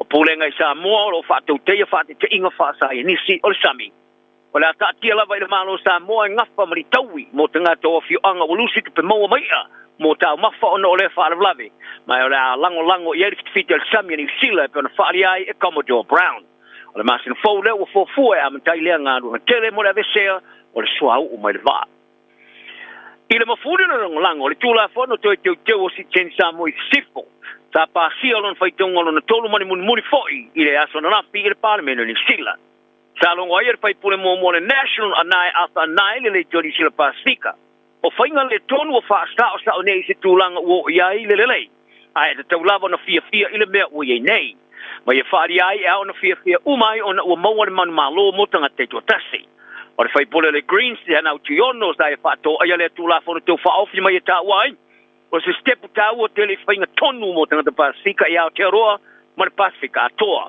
o le tula fo no le tu fa fo ye si tseni tanga sa mo sa fa na nau te va o le afi se lo su fa ma le afi se lo fa moliva le sa fa e sea ai e o van to tar sanga ai ma le tomo tenga o le asai ni le ro ye sili le so fu mai la tu me fa na tar sanga i nei si tseni o le ama tar sanga le solua e pe ona fa ia le fai pulo le National Cameron Brewer e du se male lu se le tangata sa ia le parliament la fa tu murir fia i no fa longo pa sile tu la fono o le tai le parti le Labour Chris Hipkins a fa tai tangata sa mo ia te roa ma fa i in island la unga fa punga o le ono varulima ile le rangi ai o kama tai so tai le parti maori debi nga rewa peka sa ia fa ngole tu la fono o se fa le tangata tu fa longa lanu ile na la unga mai ta wai o se mea ta e fatu ile loa ile panga tia sa on sa ia tang sa mo mai fa ai tu fa tasi mal fa no fa tasi le mo ta tu panga o le mo le ne ya no e sami fa tasi ai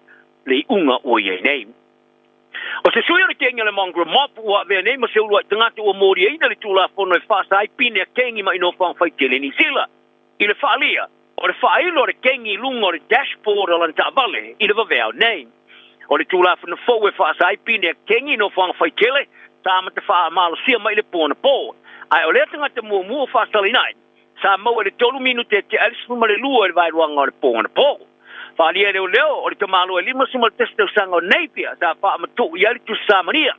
E tula e ilumo le whaamistonga, ina ua vaia leo, ia se wha ailonga tele le kenga le mongo mop, ilungo le dashboard, ulana ta Valley Hastings.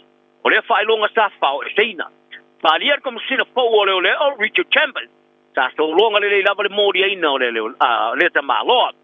Chambers, sa for flaina mo le tu finga maulunga i le astronafi. Sa ia wharia ai, a wha solo i le wha marasi o le tula fono. O ia le wha moe, o la to tele atu ni se moria. Wharia Chambers i le Porkalame le Morning Report. Ina o tau fia le tamaloa. E na tele o fuina le pini le kengi. A le wha ilonga sa ia ilunga le dashboard. Se tula ngai wha sori tula fono foi, i le tula fono foi. A sa wharia le ministario leo Mark Mitchell. O le asui o le kengi. E ielu te tununga. Sa lue whata i tai o na lui ta wina le sori o le tula fono foi. Ma ia ta wai. O le tula fono. O le asaunga le mua tanga talau tele ma leo leo. Whalia Mitchell o tangata o whai joina le tula fono. O ila toe alo lo fai kengi. Ma o ia te tonu. O le tula fono tali tusa whapea o lo mwhai o le whatino i Australia. O le tamatai pāne mea talu e neo ni sila Dame Jacinda Ardern. O hofo ina ele tau i o te inga ke lope e whaavai o malo a whatasi. O le sauninga o tau i whaare tau sanga ale We the People e amana i ai tangata te to tase mata ina la tau tau tua mo whaalabru tonga e ngā rurue e whaatino tā ua mapongai e tau la ia malo a whatasi. O Ardern o le hofo ina ele tau i mo swing o sui o ke lope. O le tau i wa amana i ai tau la mua malanta te inga lofa lana tau tua e langolongo ai ia tau o tinamta maatai. Whaasanga tau i swing o le tau ma tau sia le tu whaatasi ma le pile mu. O le masina tau luai sa i talia elon tau waloa o le damehood ma ia perengise William Beretania. O iai atungarunga tele mo le Porkalame o ngāruanga whaavai teimi ma le Pasifika Australia le PAL ia po le Pacific Australia Labour Mobility i le numero tangata o palasi mao lalo. Ma le whaita wafe mawheo i la tu e tapa ina tūlanga o surfainga ina ia wha mautua i pe i le tunu. I lalon Porkalame le Palm, o takama East Timor, mo ngā ruanga whaavai teimi i ngā ruanga whaato anga mtu ngā la utu tō mo vai teimi. E o tulawa i le iwa masina, ma ngā ruanga mo vai teimi umi i le o tulawa i le whātau sanga. O le no fuanga wa ia inga whaatino mo atina e Australia, le Australian Development Policy Centre, i le University of Australia, o lo a wai whautuanga i whaia i le Porkalame me whaavasenga lona le tūlanga o ngān. O le whaatonu ia Professor Stephen House, sa i talanoa ia Don Weissman, o le leitio ni Sila Pasifika, i whawhitauli o ia le Porkalame Australia. Sa whaaria e House, i lona manatu, o le numero tangata i ngā lua i lalo le Porkalame o palasi lalo, i le tusa mali tau sanga te lua e patino le i ngā lua ngi whaatoanga. Ma ia tā uai o se palasi maua lalo, telo le luas whapasene ma ia iulai o le lua whema le lufo tolu, ia iulai o le tau sanga le lua whema le lufo whaa. Whalia House, e tele ia mafuanga o mafuai le palasi. Pai o le mea moni, o le toe taliu mai leo tangata tāwha whao ngā o ato whaafafa po backpackers, o se tasi nao whawhitau tele. Mai e tā uai toe tiki lava o ia tangata wheo ai ma ato whaafafa, sa tu ua na Australia le teimur pipisor COVID, le pongai, sa whaalangolongo tele ai ngā luanga tangata vai ngā luanga, whaavai teimi ma le Pasifika. Au temerei, o toe taliu atu nei tangata wheo ai ma ato whaafafa i se tūlanga matua i tō telo le numera e iai. A wā e iai le whātou sina ia i lātou. A wā e mawhai ona lātou mawai pe mita o le lua, ma le tōtou sanga. Ma leisi, o le Porkalame o ngā luenga mō tangata wheo ai ma ato whaafafa. A wā o se Porkalame la i titiatu, a e pe matua i le ai fai, ma se whātou la whanoina. Na i lo le Porkalame o ngā luenga whaavai taimi, e mawarunga tele, ma ngasu le whātou la whanoina. Ia tāro tālonga o tamataro la kapi mua tolu ani sila la whaamawina o la swafa de no whanga o tangata talongalonga le la kapi ale lorangi le World Rugby Hall of Fame. I le whai unga le vai aso. O le sui mo le All Blacks, Chris Laidlaw, ma le sui longolonga o le kapi te to fitu ni sila le alo sa mo ia DJ Fox. Wa fia ia ila to limo tangata alo la whala ulo inan.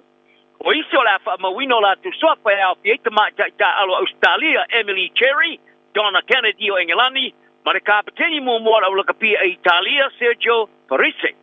O le no fuanga le Hall of Fame o le kapia le Rolangi, e amana ia i la tau.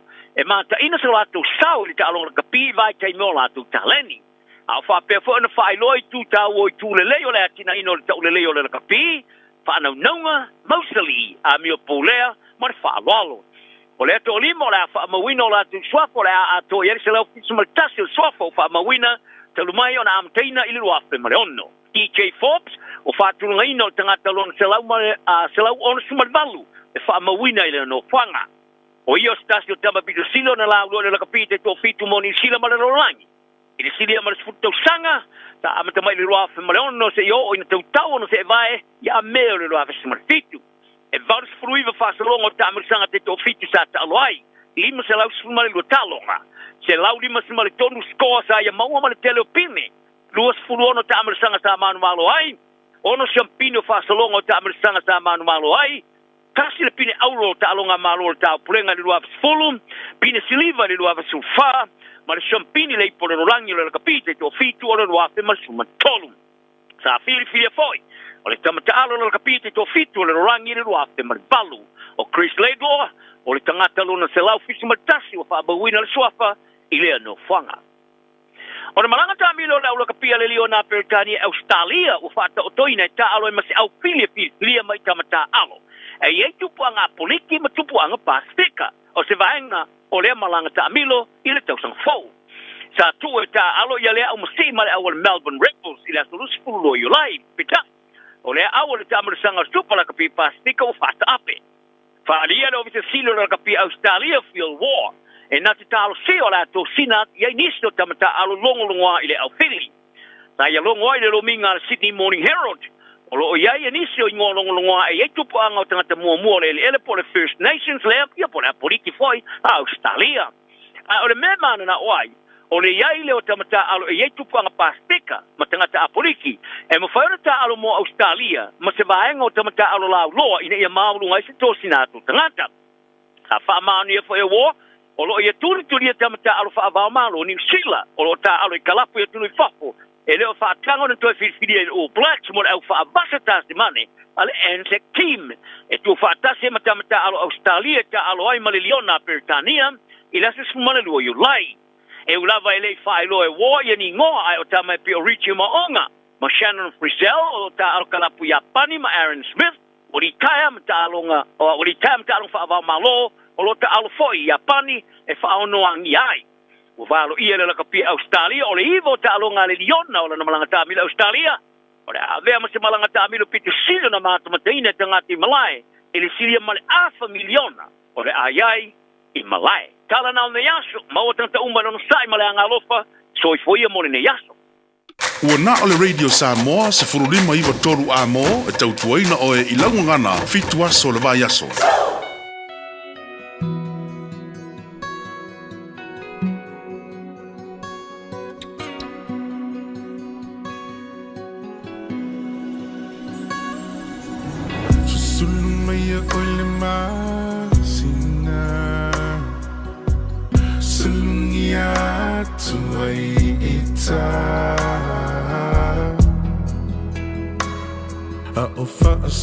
Solo na faufaunga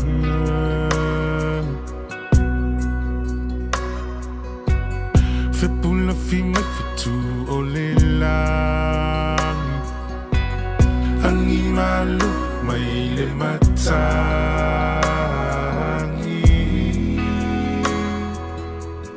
A o utu matangi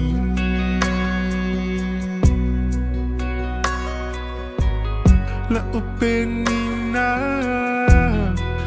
Ngoto atu La ulupelele Walele matu For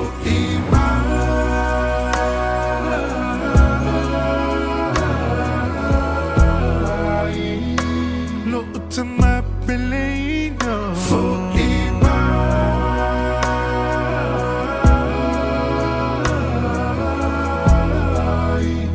to toi fieva aya to aya tu isi o tino po feo ea to my telesio el mona mai to feel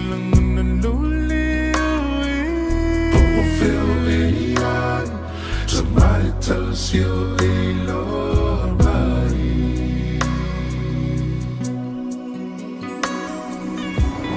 Utimana tua long masan Pe a umana tua fiafi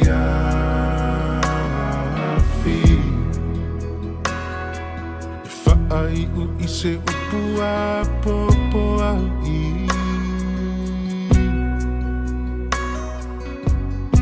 Te fai mai lava e alofa Alofa te so se tasi Po o feo mai ai le nei lalolani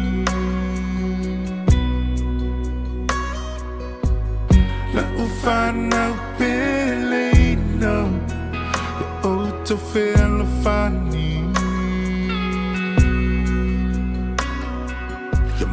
Tua latina pelena Long mali umatangi For imai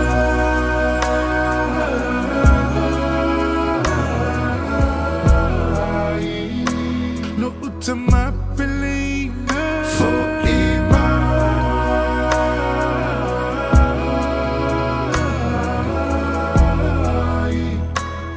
Te fieva aia tu Isi o tino e Popo feo e ai Tamai tala sio e la mona mai Te fila ngana loli e Popo feo e ai Tamai tala sio e la mai Tu lau e whaka tu lau Whaka maanga no mai Te tamana i ana vai vai Ngoto i hui te moan Ni he tonu o te tautai Toke lau ai tama Toke lau i ki e ke te waka e tai Kai wiki e te atua La talia e toku tamana Yeah, you mauna o kaol E ki tota na manava Halo koe lomo No haitau e te atua o loi mato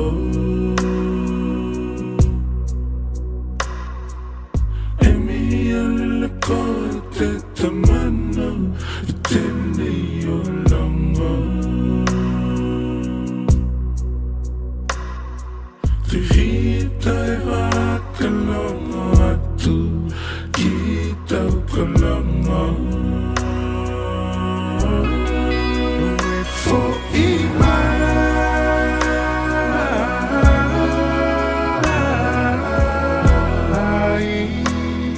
Te mapelenga For imai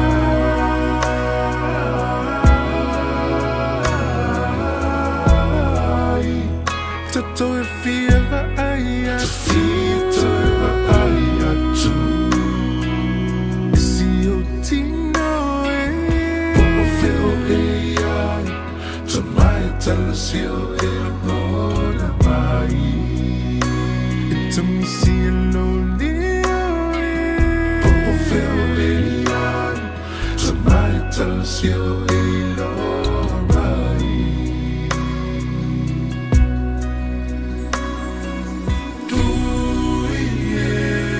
Te takua kakau Kai langa kita ko te wanau Tui e te takua kakau Kai langa kita ko te wanau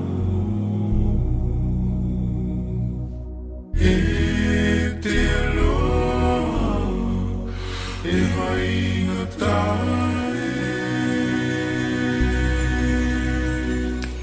Lus fulu meru te mute nei lei tulai lua fo I mai mai a vania to loa mana tuai ila to umo fa ilangi le fo langa ia e mi se fu to o le lava I fenga ia ma le io lang o aso le o aso o fa le Waso wala, waso wa timu, ia waso wa tātou whiwhia, le aso fui tātou te whaa naua ai whamai ele ka la le silo o makua. Ioi, whamai o le aso la nei, ua o naua lava.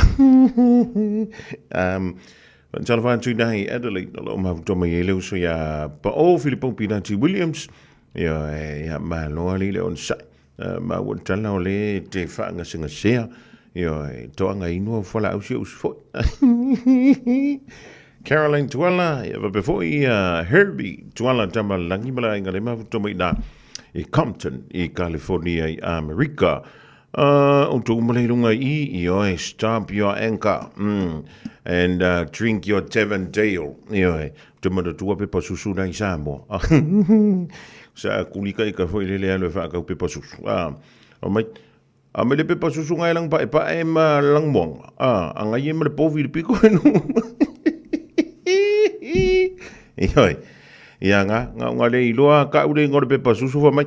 Vai le pepa susu. E afalang moanga, afalang pa e pai. E mal povi rang uri ngai kume. Ia. Ora le me ko ke ko ia. Ora o kala mo ia le faya. Nga kuli el ko ing. Kuli el ko ing ronga ka ia lo fa ka wi Jesus. Ya ole ko ingala e fia le susu le ole anka. Ora ka mikiki. Ia ka mikiki le anu ku ingai. Yo e le sa nga nga fa vai ki mi ole nga skola sipi mar ka mikiki. Wale va nga ola ka mikiki ngi usila. E anu ko lo le sa mo ye sola. La ko lo la ia fa lo ka ma i si o ko rifo. Chau. Anu masa ku pe nga ya le fa ka miska ko pe pasus. Ya fa ko lo la ia le ka la mi. Olha, dadle, ko inga susu. Wa le lo ka mikiki. Ese ko inga pe pasusu. Ya ma fangu susu. Ya fa merkana ko inga. Ya nga, ma i si o kari. E ru waku yo le fa lo. Va ai le pe pasusu nga e afale lang moanga. Afale lang pai.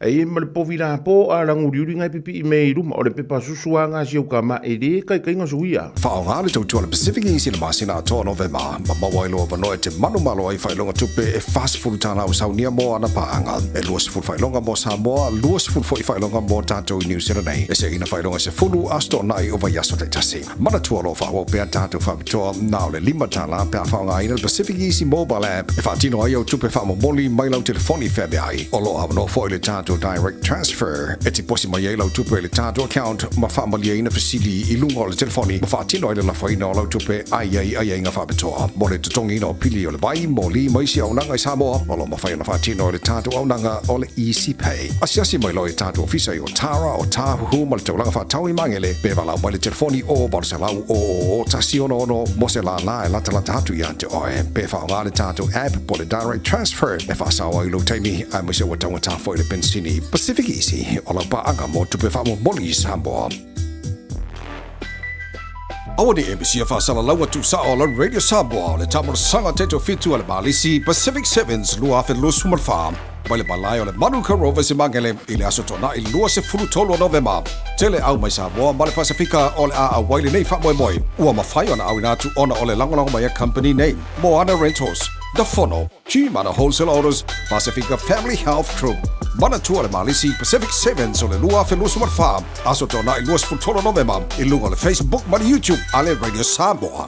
Talo for Samoa. O Atish Narayan o le Licensed Immigration Advisor mo le Auckland South Immigration Consultants. E visosoani mo so se tu ai ngā visa e malanga mai New Zealand po Australia. Telefoni mai nei loa i le o valu o tasi o no valu fa fitulua. Po le olua tasi o no valu fitulua tolu o. Talofa!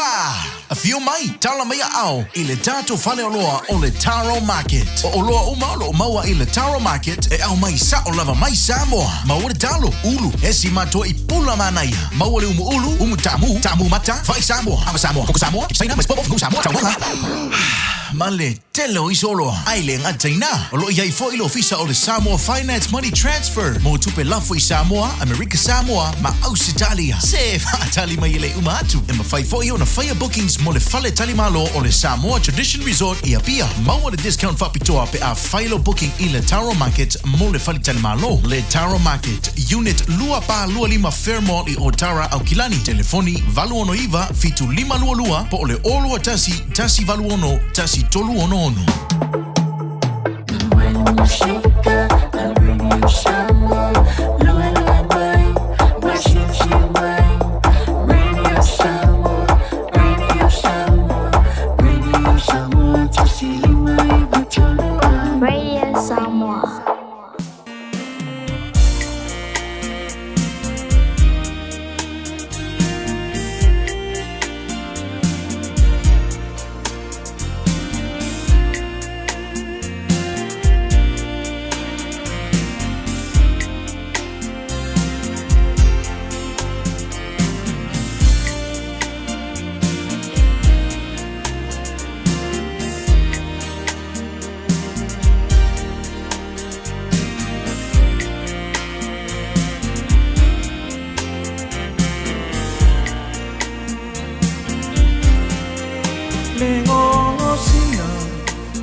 samali mafale upolu la ole fisa la ole talo wala etasi le manga yolo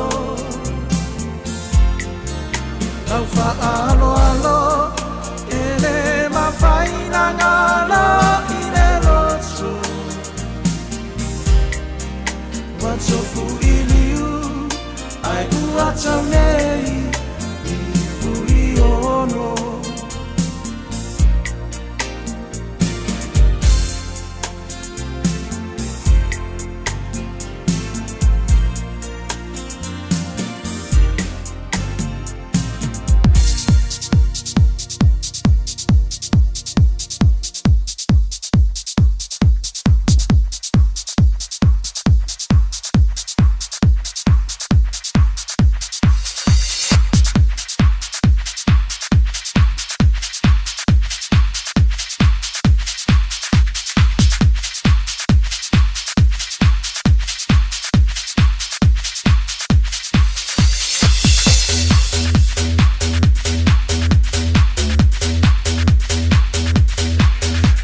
le whawhiwhianga mai le Pacific Love Band e whaatala whantua le mo tele sala whai ato ala e te pe ora mafuta mai le tātou poloka la me whaatala whantua le usia fish mano ali le ngānue vai o le ulu matimu le aso le nei o le maini ini o le me vavi tofu ai ono tautolo Maria le sina ta vai point chef John Leota vai a e ta oi mo o le bomi e rango moanga na ka mo isa ko po fe for mele ta fao mai ai ya Rita Lennox malo le nga lo unasa ya mana ya le fantunga nai fa now we feel nga o le wa mo le tanto abro fa au tele no anto i foi e pa fa so mo le telenga ya lungia pira pela dato o le tutumla danga tashi la va tanto i dai au kilani sifo le au danga le city cars fa tala to lungia malo le fe le fiva malo le on sai le ya wo Pabaro fa dai la utlenga il fombo le fo mo wol dei non tante fa soai ma tu da tu sta riporti masani sto stetasi wala mal tam ta fa yo fa la ya sa mo atol tu la no tu te fa vai le tele ya ol fa sta wala la mo ta vale sto no ni fila o me si leon ta o mal la baina yo ta tu tanga ta o fa pena la no no sta po mai la mota fa ta lo fa tu pa yo le tu no ia i tupu mata mali ia le autotoa ma le autotoa ia mo se foi fai la un longo le atunu ia le ngante le ia le fa ngalo foi nei tama ma tu tina ma tua ia lo fa penal no sta po mai le ngante mo tama lao tono mo tanga singa so tono foi fai ngal venga lo to ma o benta to fa salunga ia mo so se ta fa la ma lo wa ti ta fa la lo le foi vai ngalo le ia mo le tu le alfa talofa ia mo le nganga le fa stai ia ono le whapena lamo no tō auto wa mai pe vai asta tasi pe mai ata to fa se launga ia i lo tau tali manu mai ia atu sai before mo ba to foi fatala ulatu tu langolo ia pis nisi tono ni file fa to ingo tavale ia le ia so fatalo fatu fo bua ma lo so fo mo ia io lo mo ia la fo ia toina ia o lo whapena vonta po mai le nai tu o lo vili mo lamo fa mai ta fa salong te tasi ia o si toi ina o le toi ina ia o loa lana tautua o te ilofo ia o le wa aftonua le lua ai ua mai a foi ia na fuala au le dia u moni e moni lo tau longo kea o lava le ngalo ina ia fai lavo tului soifua ma le ora malosi o le ngalo fuala au lo fa pena o na fa tolvine fo ba ia inu pe time stau ia walava le manuio nai ainga ma le baftanga ma nai ainga fo lo iai ia o le ganga faftai ia o le wata tu la fo il time o ta fo por kala mi fa la loa ia e pe ia no fa yanti il telo time se manu faftai tati al falta vale de West Auckland ia ai o le fui falta vale ele o mo fa ia na maui le telo fa tau be asta tat ia io no le la le o lo si fo ngal fa fe lo ia tu le tu no ia so fo vai ia o lo mo fa ia mo na fia le tu no ia vai todo tanto falta vale ia o le aso i lo mise i lava i la tō sāma wali mai ma tau sa ili mai ia lo foi nei vai ia mo tamo whai atu lava e wha matala i nei a inga le tūlanga o lo ia tātu ta vale tono le tātu lo toama le tau tua le sirika i nei lo na lau mua tele i Lincoln Road i le tasi lo luanga i atu le tasi tolo wha Lincoln Road te maua iai tātou whalitawale whaafsanga i leila wa mali metono ia o ina o tele ana tali ai le sua lau whātou tawale pa mai o na whātou tawale ia e moli a i le whale metono ia pole ala wale tele o peke ta i lua te tolu e whaatau lava ina ia malie lava ia le tali ngā sua ia o nanga i me fo ile whaiala tō saini nā pepa mwha malama o matulang o tātou agreement tono ta whalitawale te man ia o le tele i o tawale o le mele mo tupu tusa o le lamalata ingilisi e whaamatala i tawale tero o sosko ina ingoa ia ai o tele Toyota, Nissan, Honda, i sose tu ainga, ia ele ngante youth o four-wheel o tele tato four-wheel o le ngalo a fia fai four-wheel tau son fou. Pe ia no fai atu. O le tau au four-wheel nei lotoa, o lo tau whao le tau se fulu anga le lua se fulu. Ai te ti e le lufu rua, lufu tolu, anga i atu le lufu wha. Ia wha solo mai lalo lua se fulu, e mo fai ana fetu na i uma nei tau. Ia aolae te mwhaina e alu lo whale ma lau tapolket. I le whai ungo le nei tausanga pe a whapewa e manau. Ni se four-wheel Toyota i la, ia Nissan Navara, ia ma le Ford Ranger, ta avale ia tolu. Ia o lo whapena lava o na tau whao, ia ila tunu i nei tato kaya. Ele umiangi tumo, tele au teimia e display roa, ia, afe mai nei a inga manau, bia ta avale la po nei. Tele tato van, ia o van fo ia o lo tele no foa, o whautuanga lava mo nei a inga Samoa, o tele nei whanau, ia mana tua lava nei aso, o tele poloka, le angai e po i leo leo, e whatino la te poloka i le Christmasi ma le tau sa fou, aua nei ngalo, whatau se van mo nei tamaiti na ia tofu i la tau mal fuspao, a wawa le to se lau lima sfuru, mo wha lima sfuru, le sala leo mai ai, lona winga, o se tupetia i tele le se leni pe a maua oma tamaiti lima fuspao, ai o whautuanga le nā. O tele tātou vento no tātou lotoa, ia, a ngai mai mawawai mai tātou Toyota, Nissan, Toyota, Nissan Serena, Toyota Yaris, ia o mo foi tātou van e whai Korea. Mana tua i lātou fia whai ni Korea, ia, mana tua walau mai, o lo tele tātou Toyota Yaris e whaatino e kuia pisnisi nei, ia o lo mwhai whangai, ngai o iai tātou van. Fotoa, ia o lo tele tātou fotoa lai, o lo iai, ia pe ia na whairo atu o nai tāwale nei au ngā mo nai angkapo, nai ainga tō laiti, ia oe masio tō lua, tō amata lua ainga, o le tere tātou whotoa, ia i tau ma o le lalo. O le sosani lamu o Christmas o le pa ua tau tāwale, o le tere au whotoa i ai, o lo tau whao mai tau sanga, lua fes fulwalu, sulfitu, anga i atu le lua se fulu tau sanga, ia au lo tau whao ap, ia tau le sulu lima, anga i atu le sultasi sulua, e lo si tai tele ni tau o iai, o tātou van, o lo mango foi tātou van, su lima su ono, ia au van o tau sanga le lei letu ai, su fitu su vanu, au tuanga lava mo Samoa. A te piki sau tāwale te minei, au te wava ai tau sanga maulalo, wava ai loa i le sifuru valu, a ngā i lunga lava ai, au ai umin whaonga, ia o lesi vaenga, ia wava ai tāwale o lo tele tāwale o tūle ia, ta i ono sifuru kilomita, ta i lima sifuru, ia o lae maulalo a kilomita ta vale le whaonga, ia manatua, a o te pikes ta vale o se lau lua fulu, se lau tōs fulu, ia o nei whautuanga ia, mo le mamalo le tātou atu nuu, tātou pēmeni, ia o lo amatamai le ono sfulu, fitu sfulu, val sfulu, iwa sfulu se lau, au include mo le tātou insua di tonu, roatu atasi ta vale, ma le insua mo le warren, te itasi tausanga, te whafou, ia o mea fua ia al kampani e fua iatu, mo le vai tau le nei o Christmasi mo tātou iai, ia fantasia mal tātou tu whapopo le tātou cashback, amana o mia nei lolu whapopo i lunga, ia wala foi tā whaonga, whai ungo le nei sanga, ia, manantu pau io nei vaenga tāu, e whairo atu Samoa, ia mo moli atu le nganga whaaftai, ia tau nela wauna,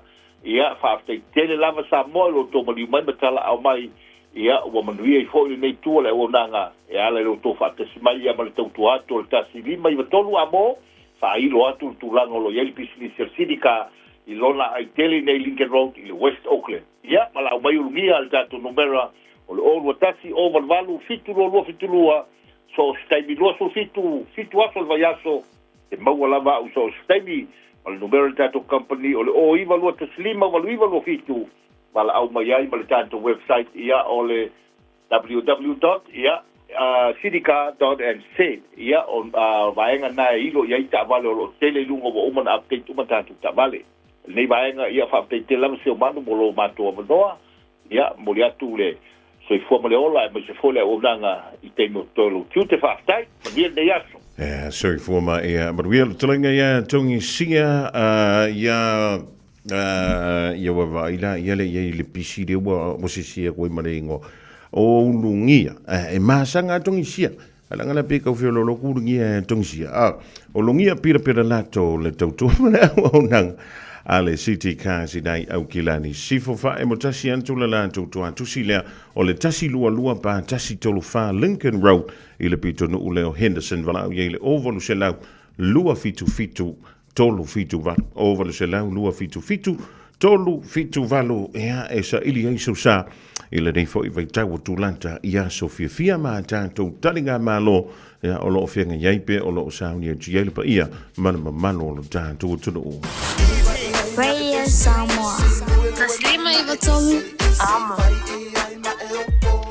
Ole wa se antu ya sfuluiva medutolo to Natalia o le July tolu sa de baita to tala I vai fanua matala I ta longa ngana peritania pe tala tolu la o ding fa malo antu I mantu ma ava valele o sa antu pe o le da to no I ka paka fo I a onga le fa nau manatua a wei te paka I lunga o le leina foi lele vase lanu sama to me ma wa to le na fa se la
Talio mana onga maya kini ai i le rivaenga le auli na ua.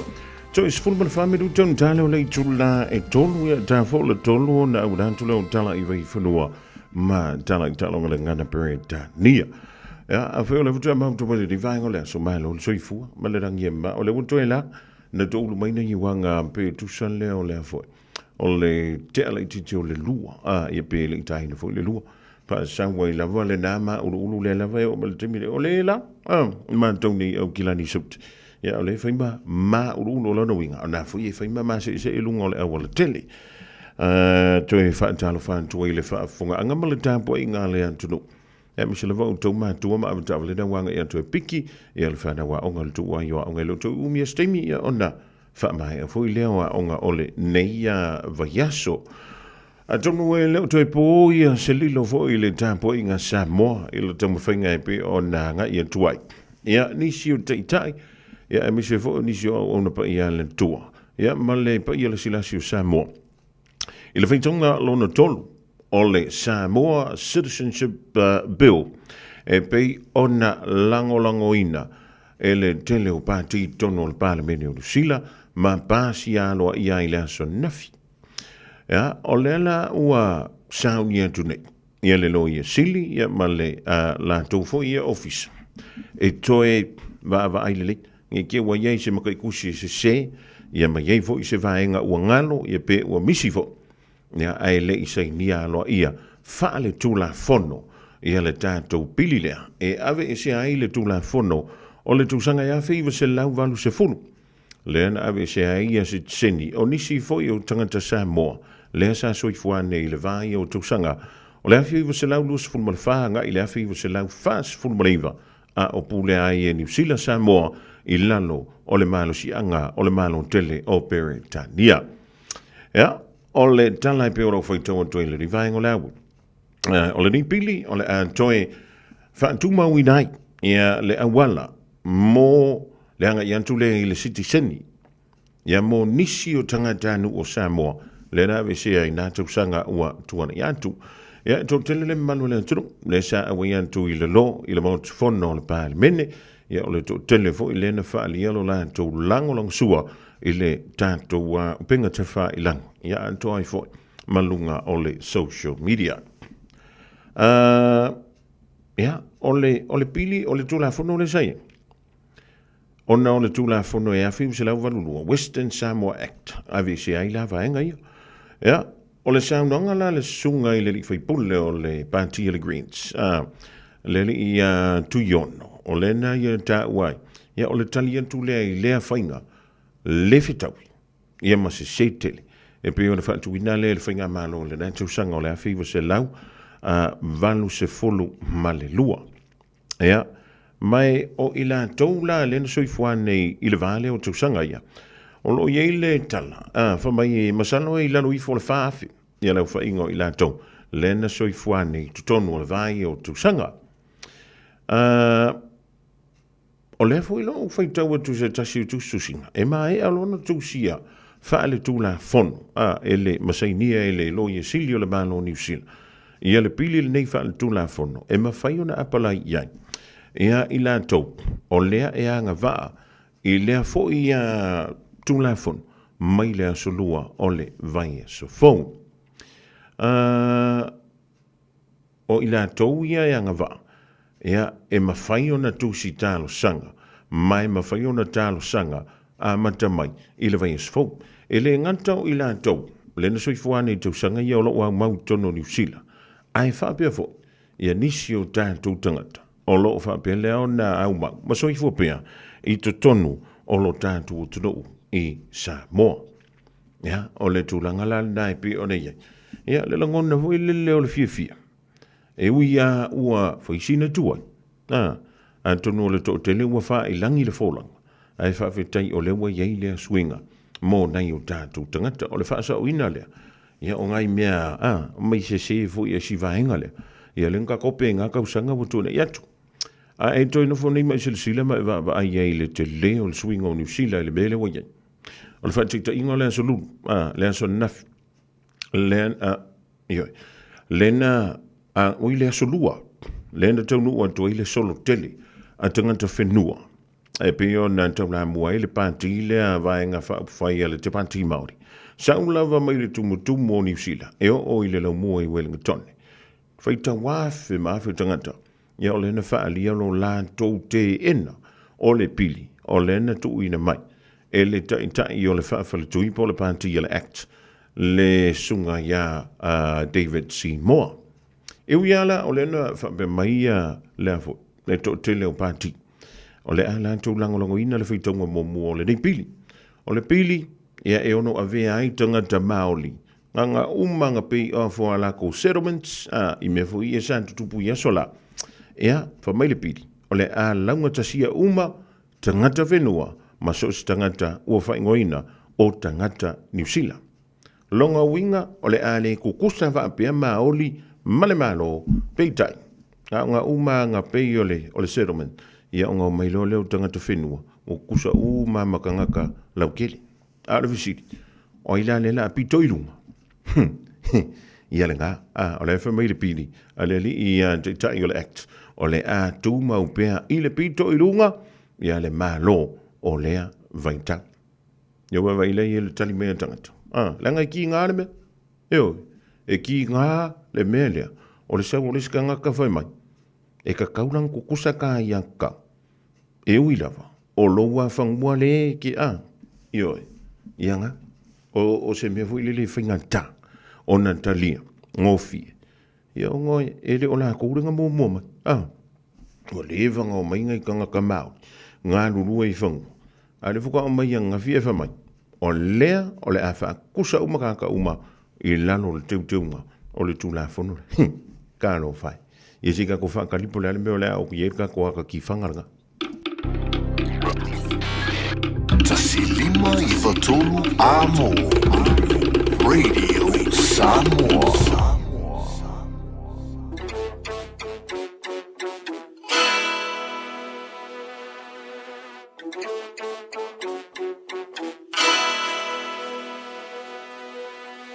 Say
Talofa Samoa o Mr. Cowboy Lenny. Whaafafonga ma mai mo mai pea i le Radio Samoa. Yeehaw!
Mali o le polisia vai maunga whatunga tuai la maatu lua pese fia.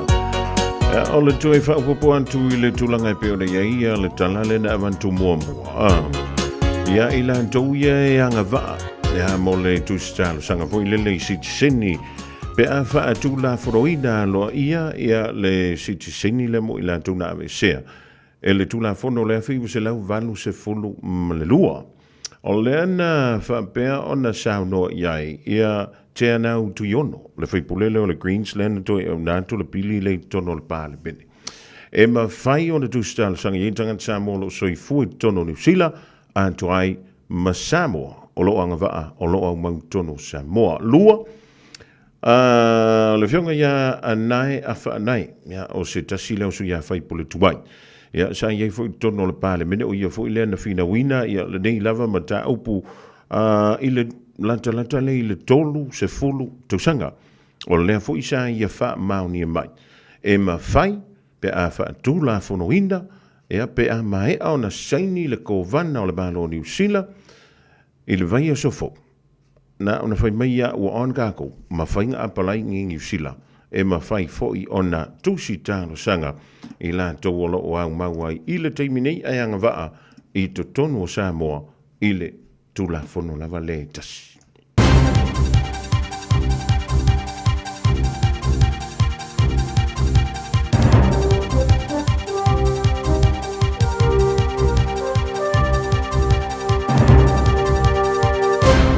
this update. The Children's Minister is defending the success of the government boot camp pilot. One of the 10 young offenders participating has allegedly committed another crime, just 1 month on from re-entering the community. Another teen dropped out after 2 weeks of living at the Youth Justice Facility, where the residential phase of the program took place. Minister Karen Shaw says the other participants are working to be the best they can. They're thriving, and why should that opportunity be taken away from them because of one person's action? Hopes a letter from economists voicing concerns about government spending cuts will be a turning point. The group of 15, led by former Productivity Commission Chair Ganesh Nana, says cutbacks are hindering long-term economic growth. The Public Service Association says they undermine our ability to meet such challenges as rising health costs and climate change. Assistant Secretary Fleur Fitzsimon says they've also hurt government workers and their families. Not just because of the personal impact on them, but because they see the important work they were doing not being done, and they know it's critical for the future of Aotearoa New Zealand. Te Pāti Māori says police should be held accountable for the unjustified shooting of Chaos Price. The unarmed 22-year-old was killed after ramming a patrol car, then attempting to hijack a vehicle in Taranaki in 2022. An independent police conduct authority investigation found the shot that killed Price was excessive use of force because of risk to people in the car, but isn't recommending criminal charges. Co-leader Debbie Ngariwa-Paka says the system can't be used to protect those unjustifiably using force to kill. Data shows 51.3% of students attended school regularly in Term 3 this year, defined as going to school 90% of the time. It's risen from 46% in Term 3 last year. That's news. In sport, the Warriors have been handed some good news with the announcement of the NRL draw for 2025. The Wars will play each of the season's top 4 clubs just once next year. The Warriors open their season against Canberra in Las Vegas on March 2nd. Northern Districts are building a healthy lead over Auckland on day 3 of the second round Plunket Shield cricket games. An unbeaten century stand between openers Henry Cooper and Jeet Raval has ND leading by 220 runs. Rain has stopped play there as it has in Dunedin, with Otago trailing Wellington by 121 runs. And a short time ago, Central Districts trail Canterbury by 194. And that is sport. I'm Raylene Ramsey.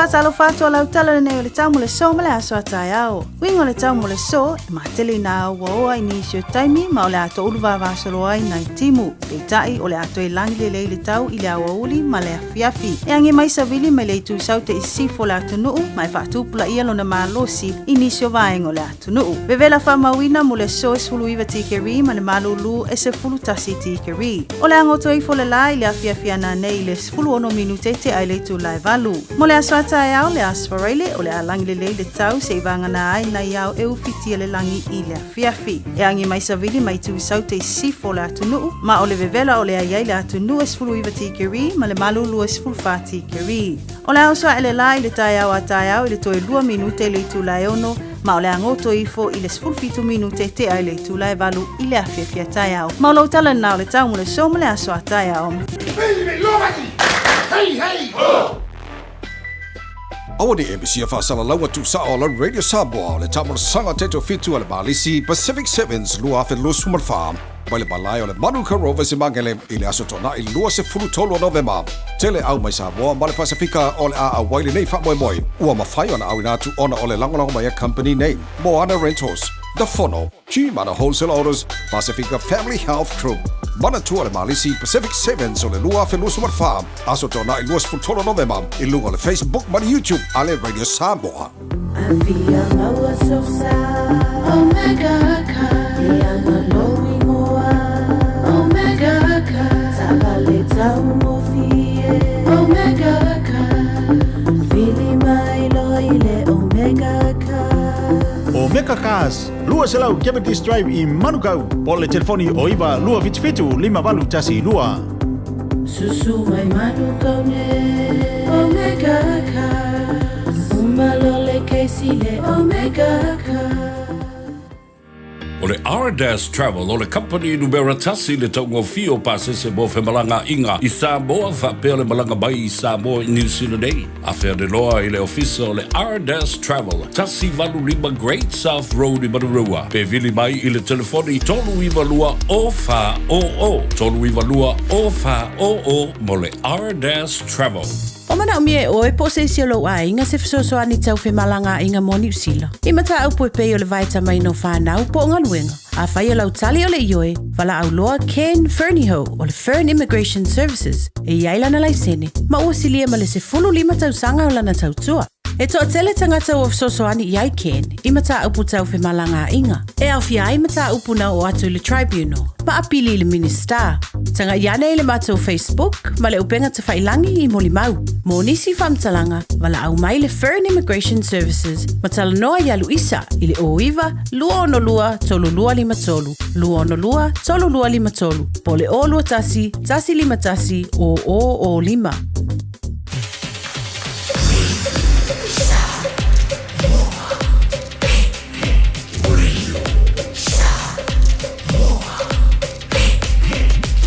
Tasi lima iwa tolu, amo.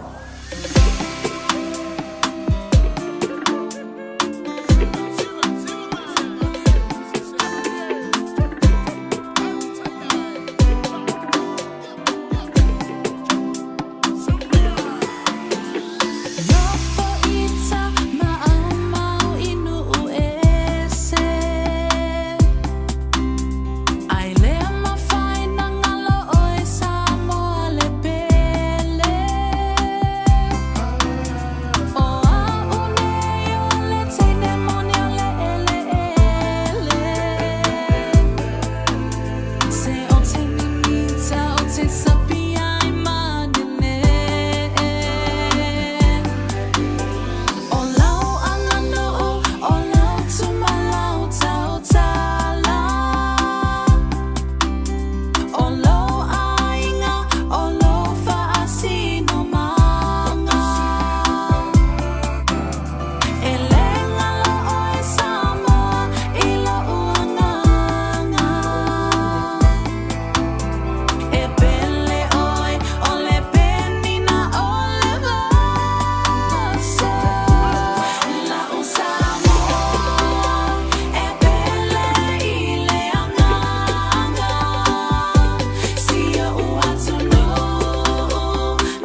Telefon Leo Marina Davis i le divangola woli bole pese tinde ole ele ina was fululu mi tu te ele tu lai tolu fa talo fa tuai ile fa na wa ngalo tu wa ngolo dia woli talo tu mai tio mai o to e mai la ngolo dia so sa fai su enga e mai le su enga e le fa tali pole ali tu langola ia ilo na unga ile fa ngolo tu sanga po le fa tu sanga fo mau fu spa o tolo fa na witi tono ta vale tono le fale sui o fua o sound by mole tanto programa sani official matali ile afolo tolo ile awo le dei ni sine o fa silsilanga o le tolo by mole rivaing o le tanto programa o le fa silsilanga mo o le toto mala dangalea ale health line o le health line o se au nanga e fa fua e au noa masitotongi i lunga o le telefoni mai avroa i so se taimi i le lus fulufai tu lao le aso fitu aso o le vaiaso.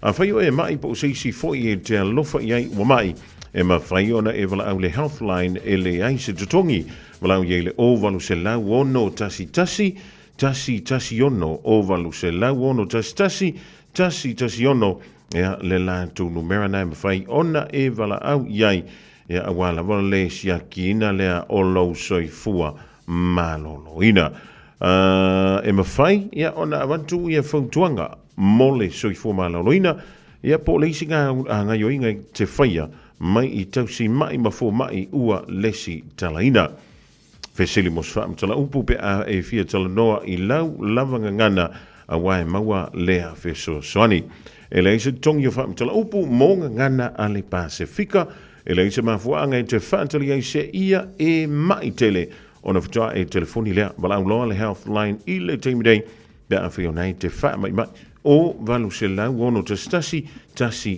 ono o valu se lau ono tasi ono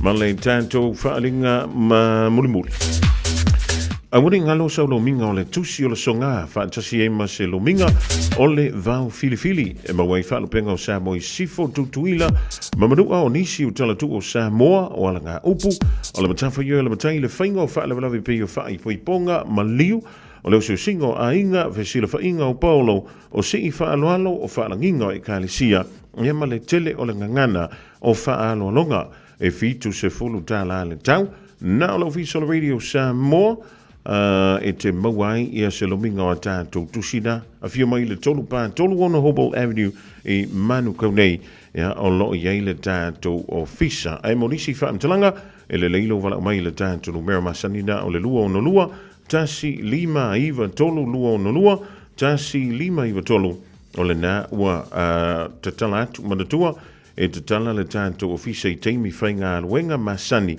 ia awala wale a whio mai o le paia male mamalu o lo tātou tino.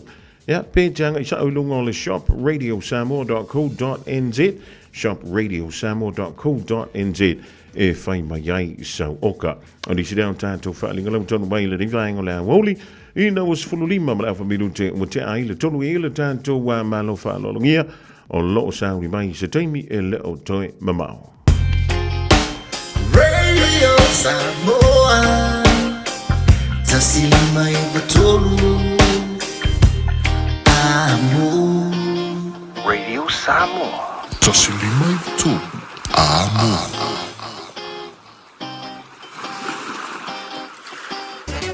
Okay, you see right about now, we're gonna take it way back. We got light reds in the building.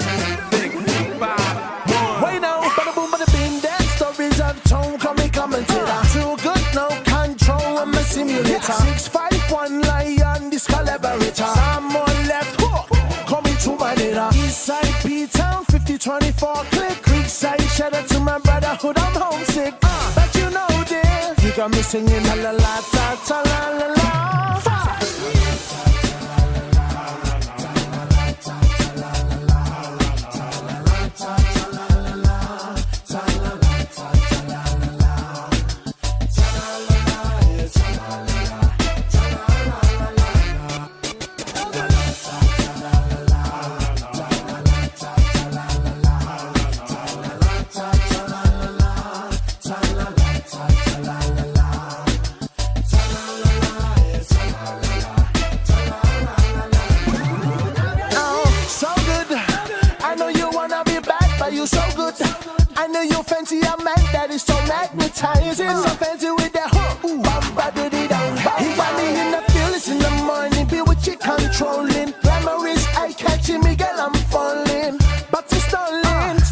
singing ta-la-la, ta-ta-la-la-la.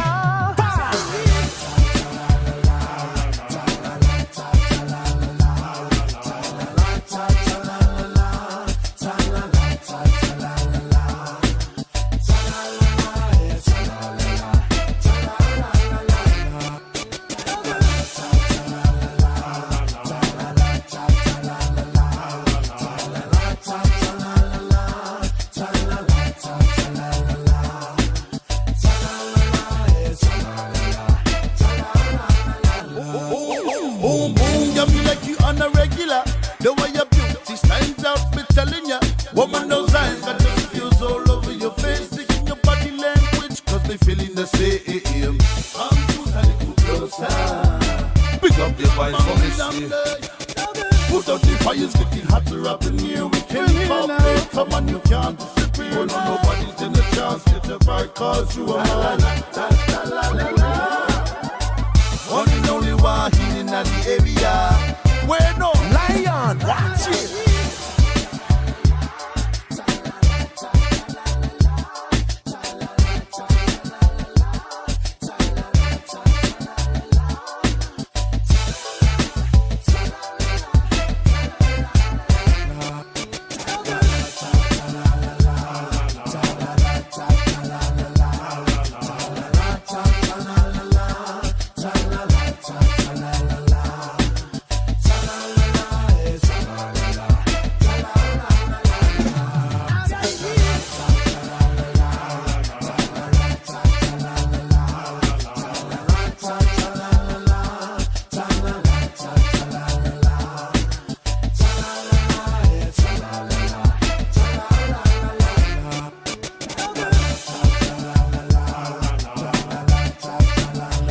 Super Mali now sugar ya window le divang ola woli male tanto wa pese. Just you for to way my fana na Jerome Green male pese will fight winda tala la la. Ole wa se Mali and to male viola wanti u luce full minuto te ne le to la e tolu le divang ola woli. I feel nga ole fu fa just mai le suite tai le panti le leba ole sa vem sui pare mi to sanga vai. But to Honourable Carmel Sepuloni Malola Suifo. Malola. It's good to have you back on the program this afternoon. It's Thursday today. It's a beautiful day here in Tamaki Makaurau. How's the capital today? Well, it started off sunny and now all of a sudden it's raining, so it feels like Auckland weather. I think some of the people that came from Auckland yesterday brought it down, don't you think, Carmel? They brought the sunshine, and when they left, they took it with them. It's good to have you back on the program this afternoon. Now, you were down there for this significant milestone and history being corrected. And you can correct me if I'm wrong, but what was it like yesterday for everybody that was down there at the Beehive? It was beautiful. It was a beautiful celebration. There were tears of emotion. Keeping in mind that many people have been waiting 42 years for this. Off the back of what happened earlier in the week with the hikoi, which was really a protest against the government's agenda, it was nice to have one issue that all political parties were unanimously supporting, and even better, that the gallery was filled with all of our Samoan community because it was them that actually led to this change. And it's a huge change of scenery, heading back into Tuesday with the hikoi. Yes, I mean, many of us participated in the hikoi and marched from Waitangi Park to Parliament, and then received the protesters when we switched sides. I've never been part of a protest that big, and I've been part of many. But there was a strong sense of feeling that what the government is doing with the Treaties Principles Bill is unjust, and is disrespectful of our te treaty, but also of our Indigenous people, the Māori.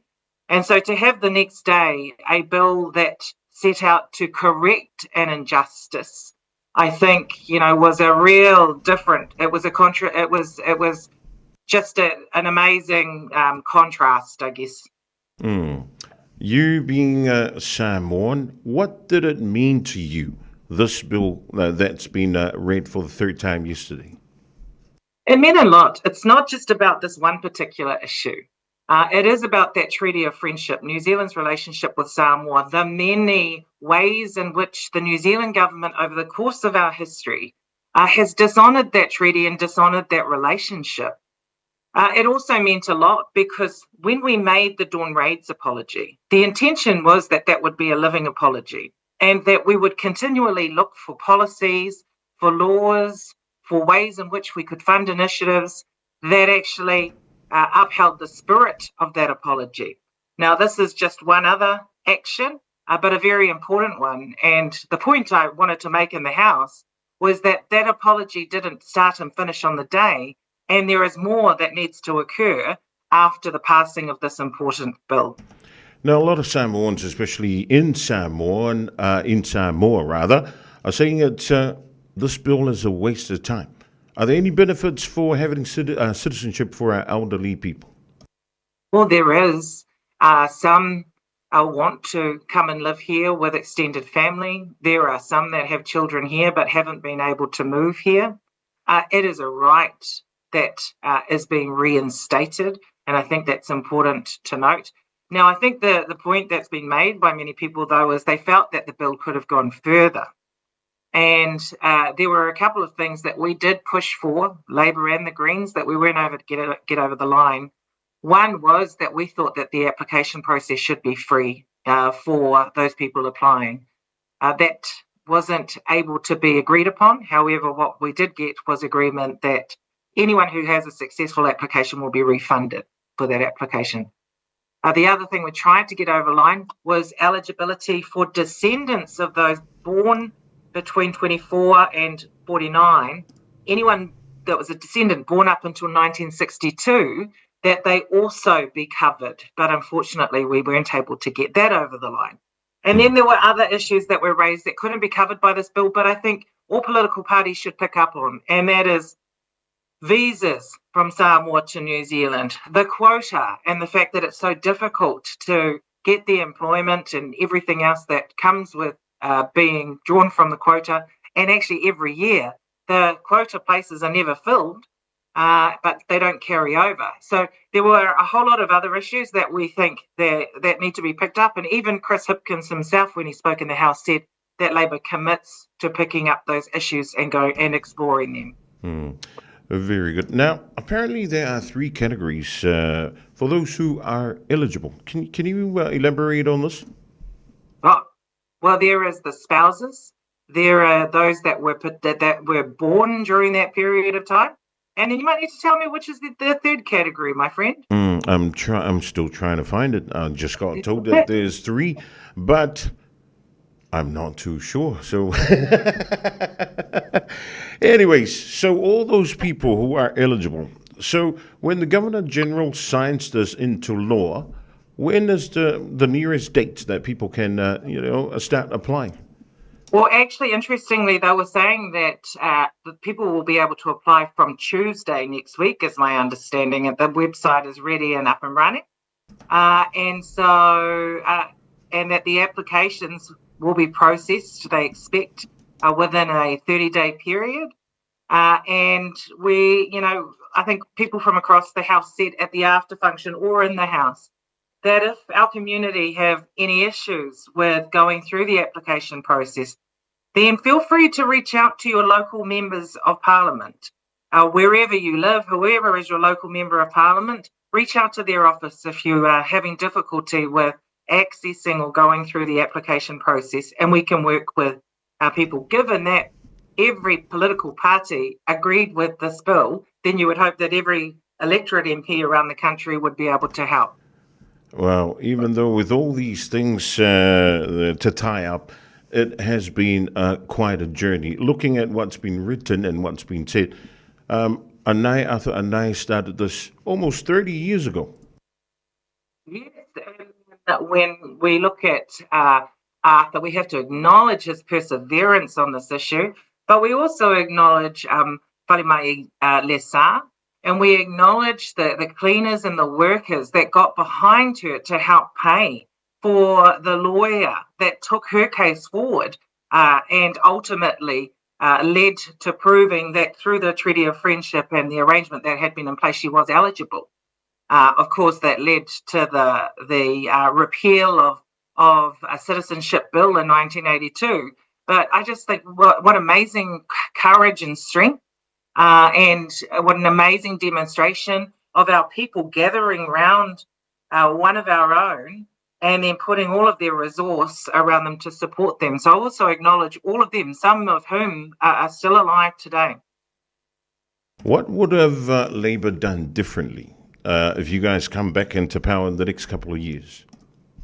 Well, I think that the community have given us a very clear steer on what they're hoping to see in every political party's policy off the back of this.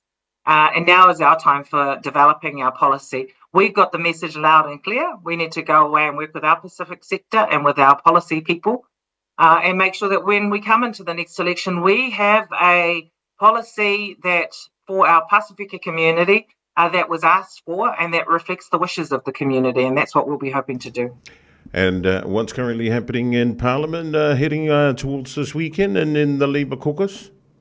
Well, we've had a busy day. We've had a busy week, but we've just come out of question time. All of us will be wrapping up shortly and flying back to our respective cities, except for the ones that are from Wellington and here. Next week, we've got the Labour Party conference in Christchurch. So we'll all be heading down there Thursday, Friday for that weekend. And looking forward to hanging out with all of our Labour members and union members and the broader Labour whānau.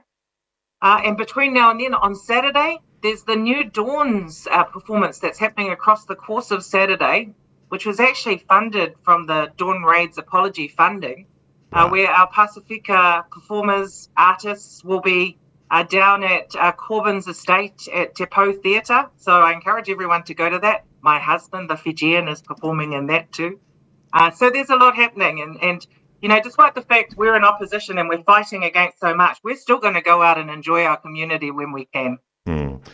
Honourable Carmel Sepuloni, Labour Party Deputy Leader, it's always a pleasure having you on Radio Samoa. Final word for our listeners, our audience? Yes, going into the weekend, I have a great weekend, but also a special acknowledgement to all of our Samoan community that campaigned on the Samoan Citizenship Bill, the 25,000 that made submissions, the many that paid out of their own pocket to come to Parliament at every hearing and had the courage to front the Select Committee and make submissions. It is through the unity of our community that this bill was able to be passed. And I also acknowledge, of course, our Green Party MP friend, Te Anao Tuiwano, for taking it forward. Have a wonderful Thursday in the Beehive, and take care, and we'll talk to you again soon. Tai lava. Ja, tō whāsui fua. Le sui te tai o le panti le Labour, le whionga ia Carmel Sepuloni, ia e pe o le whaafonga tu iai lana sāronga fō le rivainga o lea. Oli, o le anta mua si whaapoponga i sea so mua i le tautua la vale i le Radio Samoa tasi lima, iwa tonu amo i mea o lo tutupu, mea o le anta tupu, ia marisi fō vainga o lo ngā nuruei, ia le lātou vainga whaapofain po le tuangai o le malo o New Zealand. O lewa tasi le miru tu te aile afo le tau tamaiti, yo e wa i tonu ule fale, o ala o mea ngai fai, wa e ai, ia ngā, wasu i o ofua, e li masa afo ila waskuri mirunga lo ofua o ngai lengi ia mo, e a le ri anu e vifo se a, vifo le mole meo le pepa tau le solo ai, ia ma e whanui lo tamapolo te rapi e ma fai ana e wala au mai, e ngā o si ngā lua mingu ke wala au mele tātou polo kala masani, Fesile Matali, Saudi mai sa temi ala unto maula tutua, ala Radio Samoa tasilima i vatolu amo. Radio Samoa tasilima i vatolu amo.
24 hours a day, 7 days a week. Radio Samoa streaming live on www.radiosamoa.co.nz.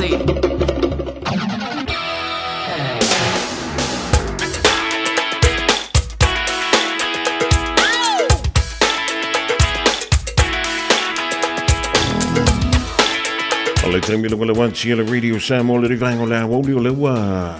Toi lusful family tona tale o le July fa. Tale fa to lunga le tu mo o Samoa widantu tala mai au se tale e pe pera mai ia le felitua ya Miriam la toa po Barry. Ya mo alum fa no le tu le tua o ngol dia stofi tale to mai ti. Fa tale fa foi ma tu ma ta vale le na yantu e piki mai o to wa firka ko ka vale ngale McDonald.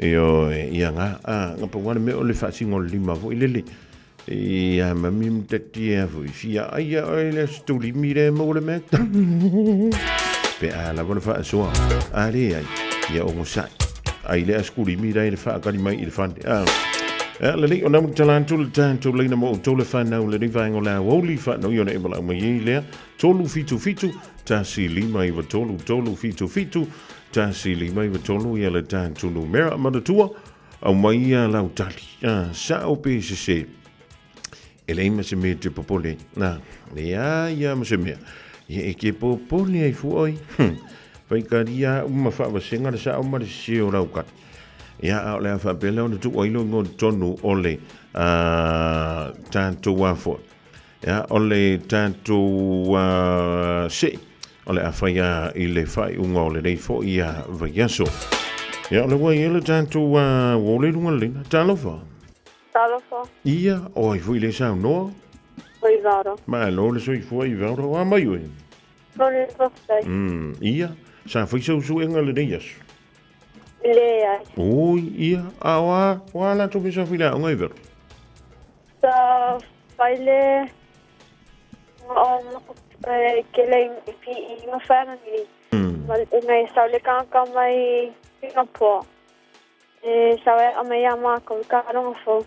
Ui, yeah. Ole nga ka no fo di iver. It's called surfball. Surf? Surfball. Well, fa finga fo. It's you get in a group of 7. Yeah. And the game it's there's no contact allowed, and there's one net on both sides, and the aim is for you. The aim is to throw the ball at the net, and the opposing team has to catch it on a full. But no physical contact. Yeah, so you can pass the ball 3 times. You can only step 3 times, and you can only hold the ball for 3 times, and you're not allowed to intercept or have any physical contact. Yeah. And the aim of the game is basically, the aim of the game is basically to be able to respect your opposing player and let them get their place done. And it's all about sportsmanship.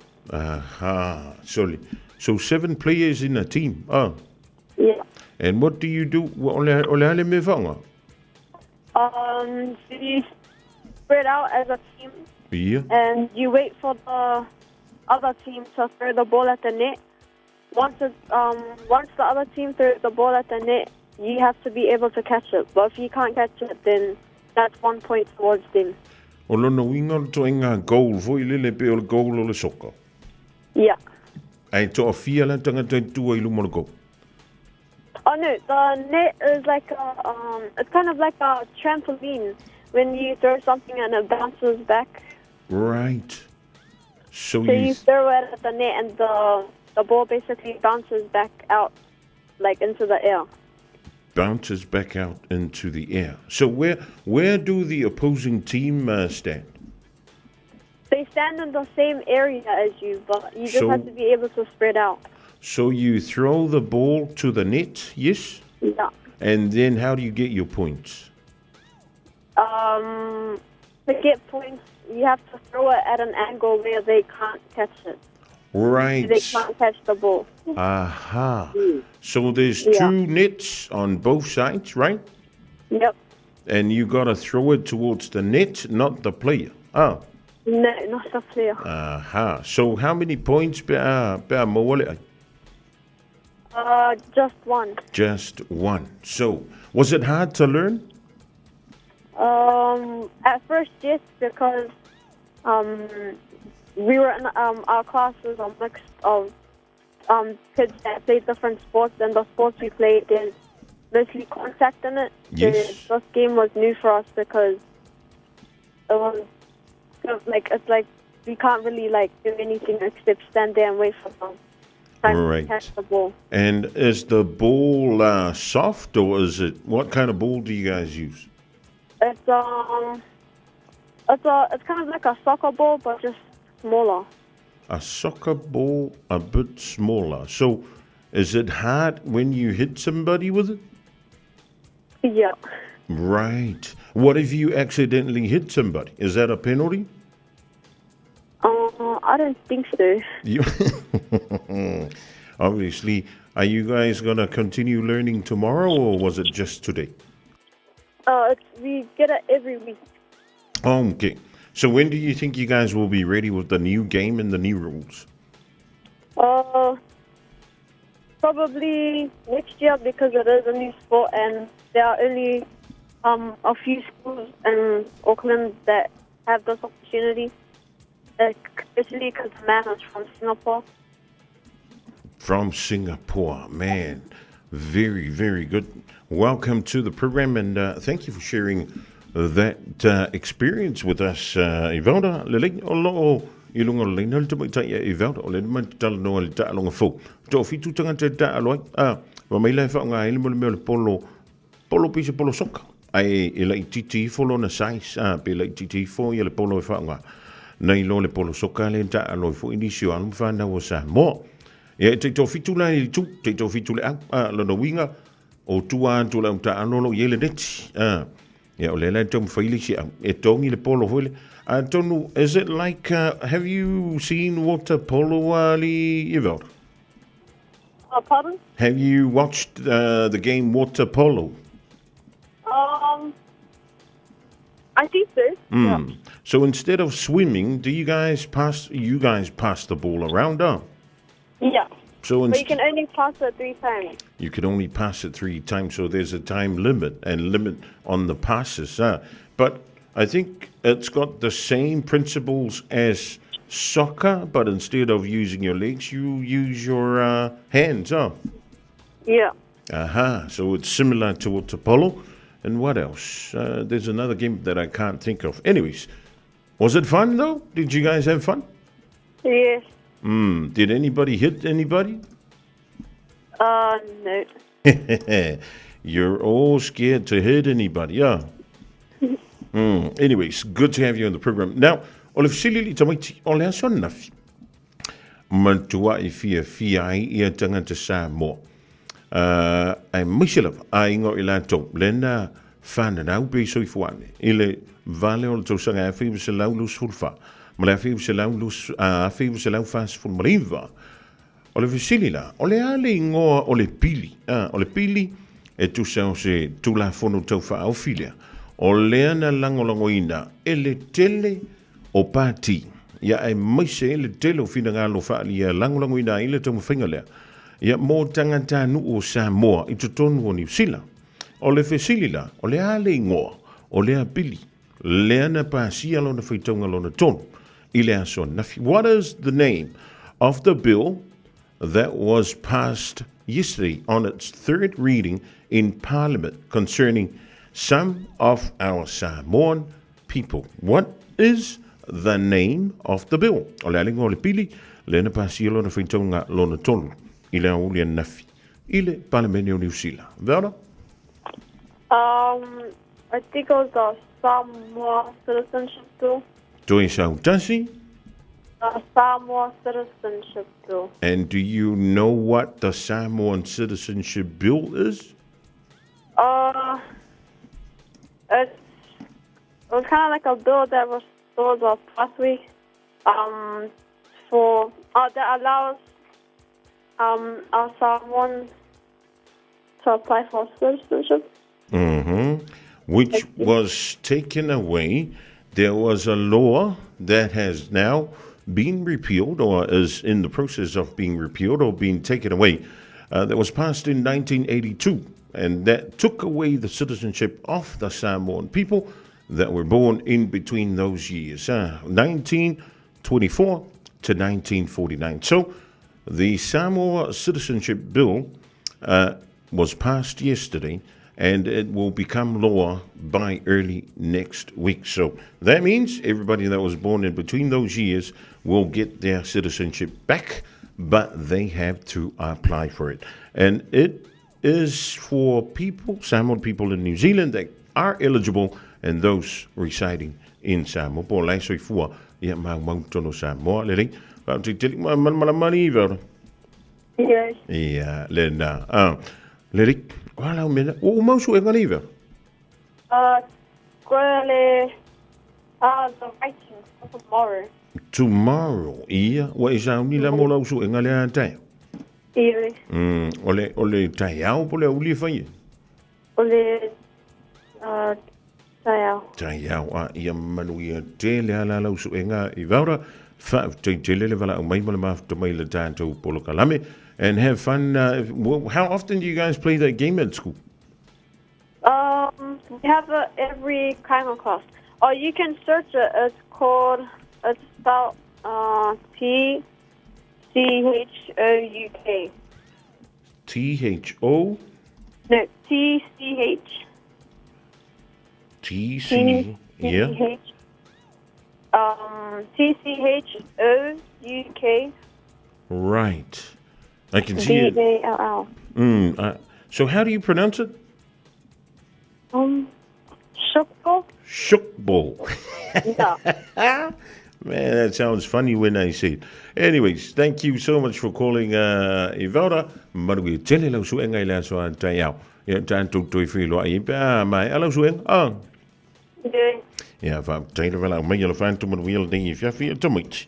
O le tali na o le tanto sili. O le ngo le pili le wa pa sielo na fai tonga lon tolu sa uni a ver mantula fono tono lu sila o le Samoa Citizenship Bill luafe luafa. Ja, le o le wa to is fulu minute ona tale o le tula e fa. Se tanto nga ia to le polkala mele o le think a bit. Ya pe o fa pe I mai mo I tanto le ya wo. Just think a minute. It could change everything.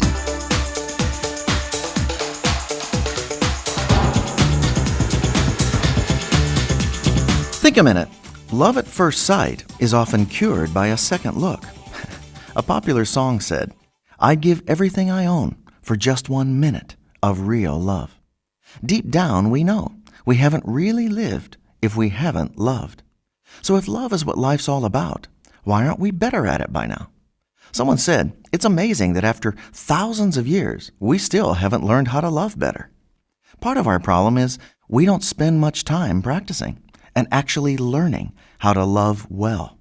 We seem to make time for almost everything else, and whatever time is left over, that's what we spend with the people we love. Remember, working overtime pays more because of what you're missing. The most valuable thing in life, time with the people you love. In fact, our greatest ambition in life should be to learn how to love well. You see, when people are dying, you never hear them say, "Bring me my money and medals one more time before I die."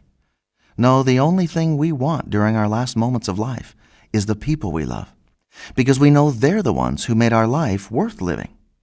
The thing is, we can't learn how to love until we've seen real love in real life. Until I've been truly loved by someone else, I don't know how to truly love others. You're probably thinking, no one's ever really loved me without conditions, just as I am. Well, believe it or not, someone actually has loved you like that. You see, we learn how to love by seeing God's real love for us in Jesus. He always loves you without conditions. No person in history has shown such a powerful, pure kind of love as He did. And only He can change our self-centered nature and heart. Jesus came to show us what real love looks like. He's given us the clearest picture and proof of His love for us by giving His totally innocent life for all our wrongs. So how do you learn to love? You simply let Jesus love you first and ask Him to take control of your heart. then as you receive His real love and power every day, you'll start learning how to love others like He does, since you'll always be getting the love you need from Him. Just think a minute.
Lo famele Peace Chapel di vango le woli o le wotu e ono la familu te ona tale o le tula e fa e o tulu gantu pul kala me down think a minute ile di fo I vango le so e le gantu ile o tulu gantu ai male mantu pul kala me male fa na silva tali lango win balo sil for ke le Fina's Delight mo ye ke o so fa down kwa I ponga ma so se fa mo na o lo tanga I lava e lunga o le tanto Facebook ta ilalo PHINAS Delights PHINAS Delights ya ona e silsilala ya toke kema fai isa o kapa fai o lo fina ngalo le tamaiti vai na ngai fai ma wisu e ngata ya va tai ma tua alo fa antu soifua. All I hear is Radio Samoa, Radio Samoa, Radio Samoa. Tasilima iva tolu amo. Radio Samoa, kasilima ivokuru amo. So yo no minuto na tale o le tula e fai le divainga o le a woli a pole nei fo I vainga o le fiafi Samoa o le tolunga na o se tautua le a tomo e le nei fo ia woli o le asengana ia o le tala fiaunga ona o se nau ta inga ina ia fa fie ina ma fa mlina ia lau ta po inga la kantai leo la mai mo ma lau fa funganga ia o te matua tia te oilo titi faitama te talo I lelo fo le tua se te antulo to soifua ia malabantu wola I le so fo wa tai au ia tanto to faitapa ia lunga o pe au mga lunga wol ia ma talavantu ile sunga ile tanto taita I malanga le taito fitu le manu Samoa le sunga ia sua hisi Jeremia ia before ile sunga le fa ia un fo le tanto manu Samoa le talenga ia matamua o Panti Junior Salima e pe o le mafuta mai le dingainga o le fiafi le tautua le Radio Samoa ma lo le malanga manuia tautua nasu au fuala au o le lava sa vili manu lu mai ya Samoa o le tautua le da nganga i fo faiva le fionga ya le antoa pesita sa vema Isaac Paunga le usauni mai le peninsula mai molino le tai tu pito ia pia si o utaula manaya e fe pula fi mai le sau o ata uma o fetu o le lani e sulungi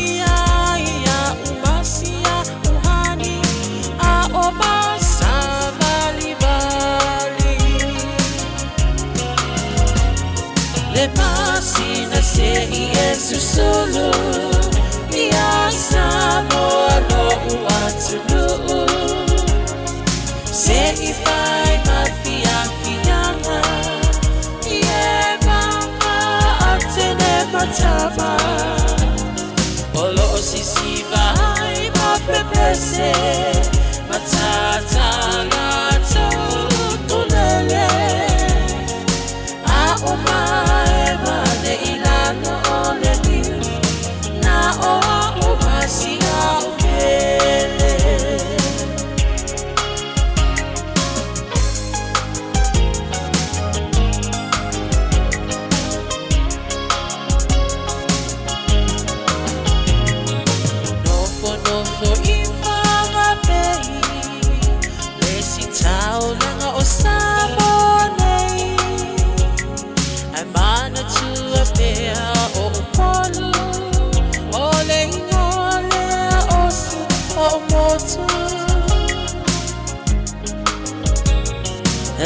mafai nanga ona ngalo le tape mali o vai singano ono ai tine matama yo ngalona awala lao papa le pasina se Yesu solo ya Samoa lo uatulu se ifai mafia fianga ye mama atene mataba olo sisi vai mapepese matata lato tulele a oma emane ilano oledi na o umasia ubele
wafa apea ona lawiloa ile lalo langi atoa walai ona to atele le au maimo ia Samoa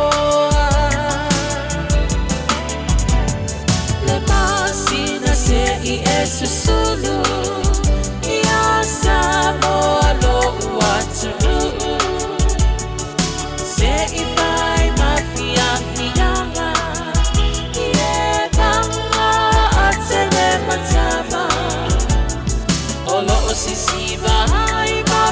ese Matatala Tokulele A umae mane ilalo ole diu Na o umasia upele A umae mane ilalo ole diu Na o umasia upele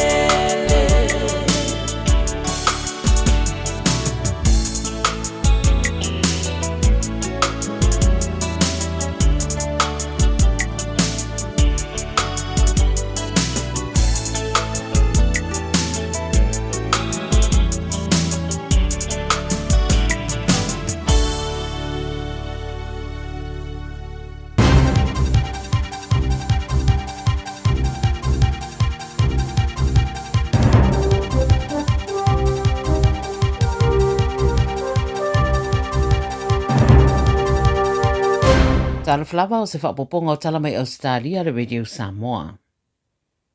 E tasira ta avale na sunuina ma isi ta avale pe amare se fulu wa spray e ilunga tustu singa i le whae tu o Wulara i le tu isi si fōsini.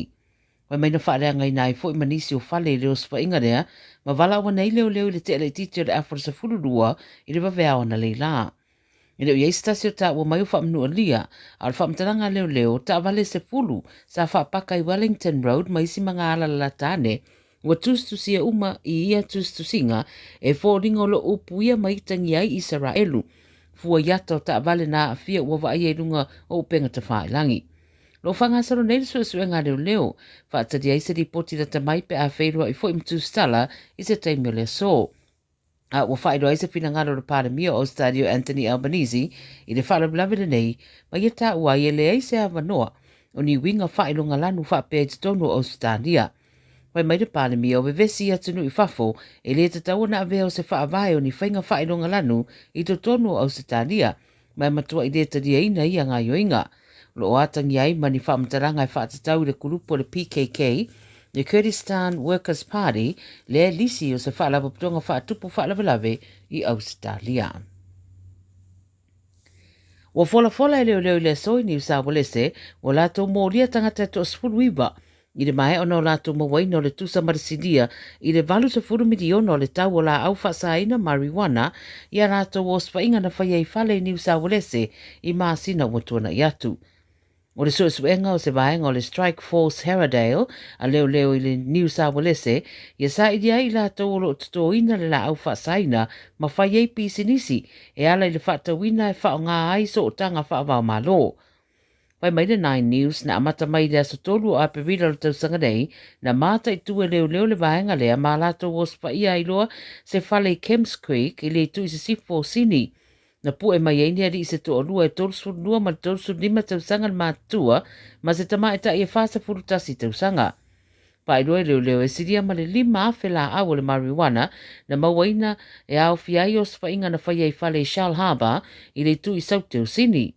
Pa maonia mai e leo no lato pu e na iari e toa ono ma tama i ta i e toa wha. O le isi o spainga na whai e se whale Green Jelly i sini lava, ma pu e nai fo isi ari e to tonu ma atu whatasi la, i lato uma ua mōria e to suruiwa. Whaataria nei aso tutula i luma o le whaamsinonga i mōrianga o le au fiai ni kulupu whaasotu la whono ma le umia o la au whaasaina. O le so le wa fuafua i le whainga malo o iei nei au se talia e whaalaulo ai i le palemene, nisi o lato tu la whono e whaatatau i le whaonga ino le social media o le whetau wa ina i ma se whaasalanga e 5 miliona mo company e maua o soria ia tu la whono. O le tu la whono e peona riputia a whai ai pasia o le a wha marusia i lo le 10 tausanga le matua e te tau ona iei le tangata whato a mawhaina ia whaonga ina le social media. Company la e maua o lātou sodia le atu la whono e ono o atu le 5 miliona le whaasalanga te tau ana tongi. E eini si vaenga o lo whaatanga ina i lalo tu la whono fōu e meise i le whaonga ina o unanga tau i ta alonga e whai e runga o peng te whaelangi, online games, ma isi au unanga tau le soifua maraloina ma le tūtau wa o onga. E ui e tō tele nisi wari ipotia o lo whasiringia le a o ngā o le atu la whono, pei ta e fōringa o lo mā tele na langolang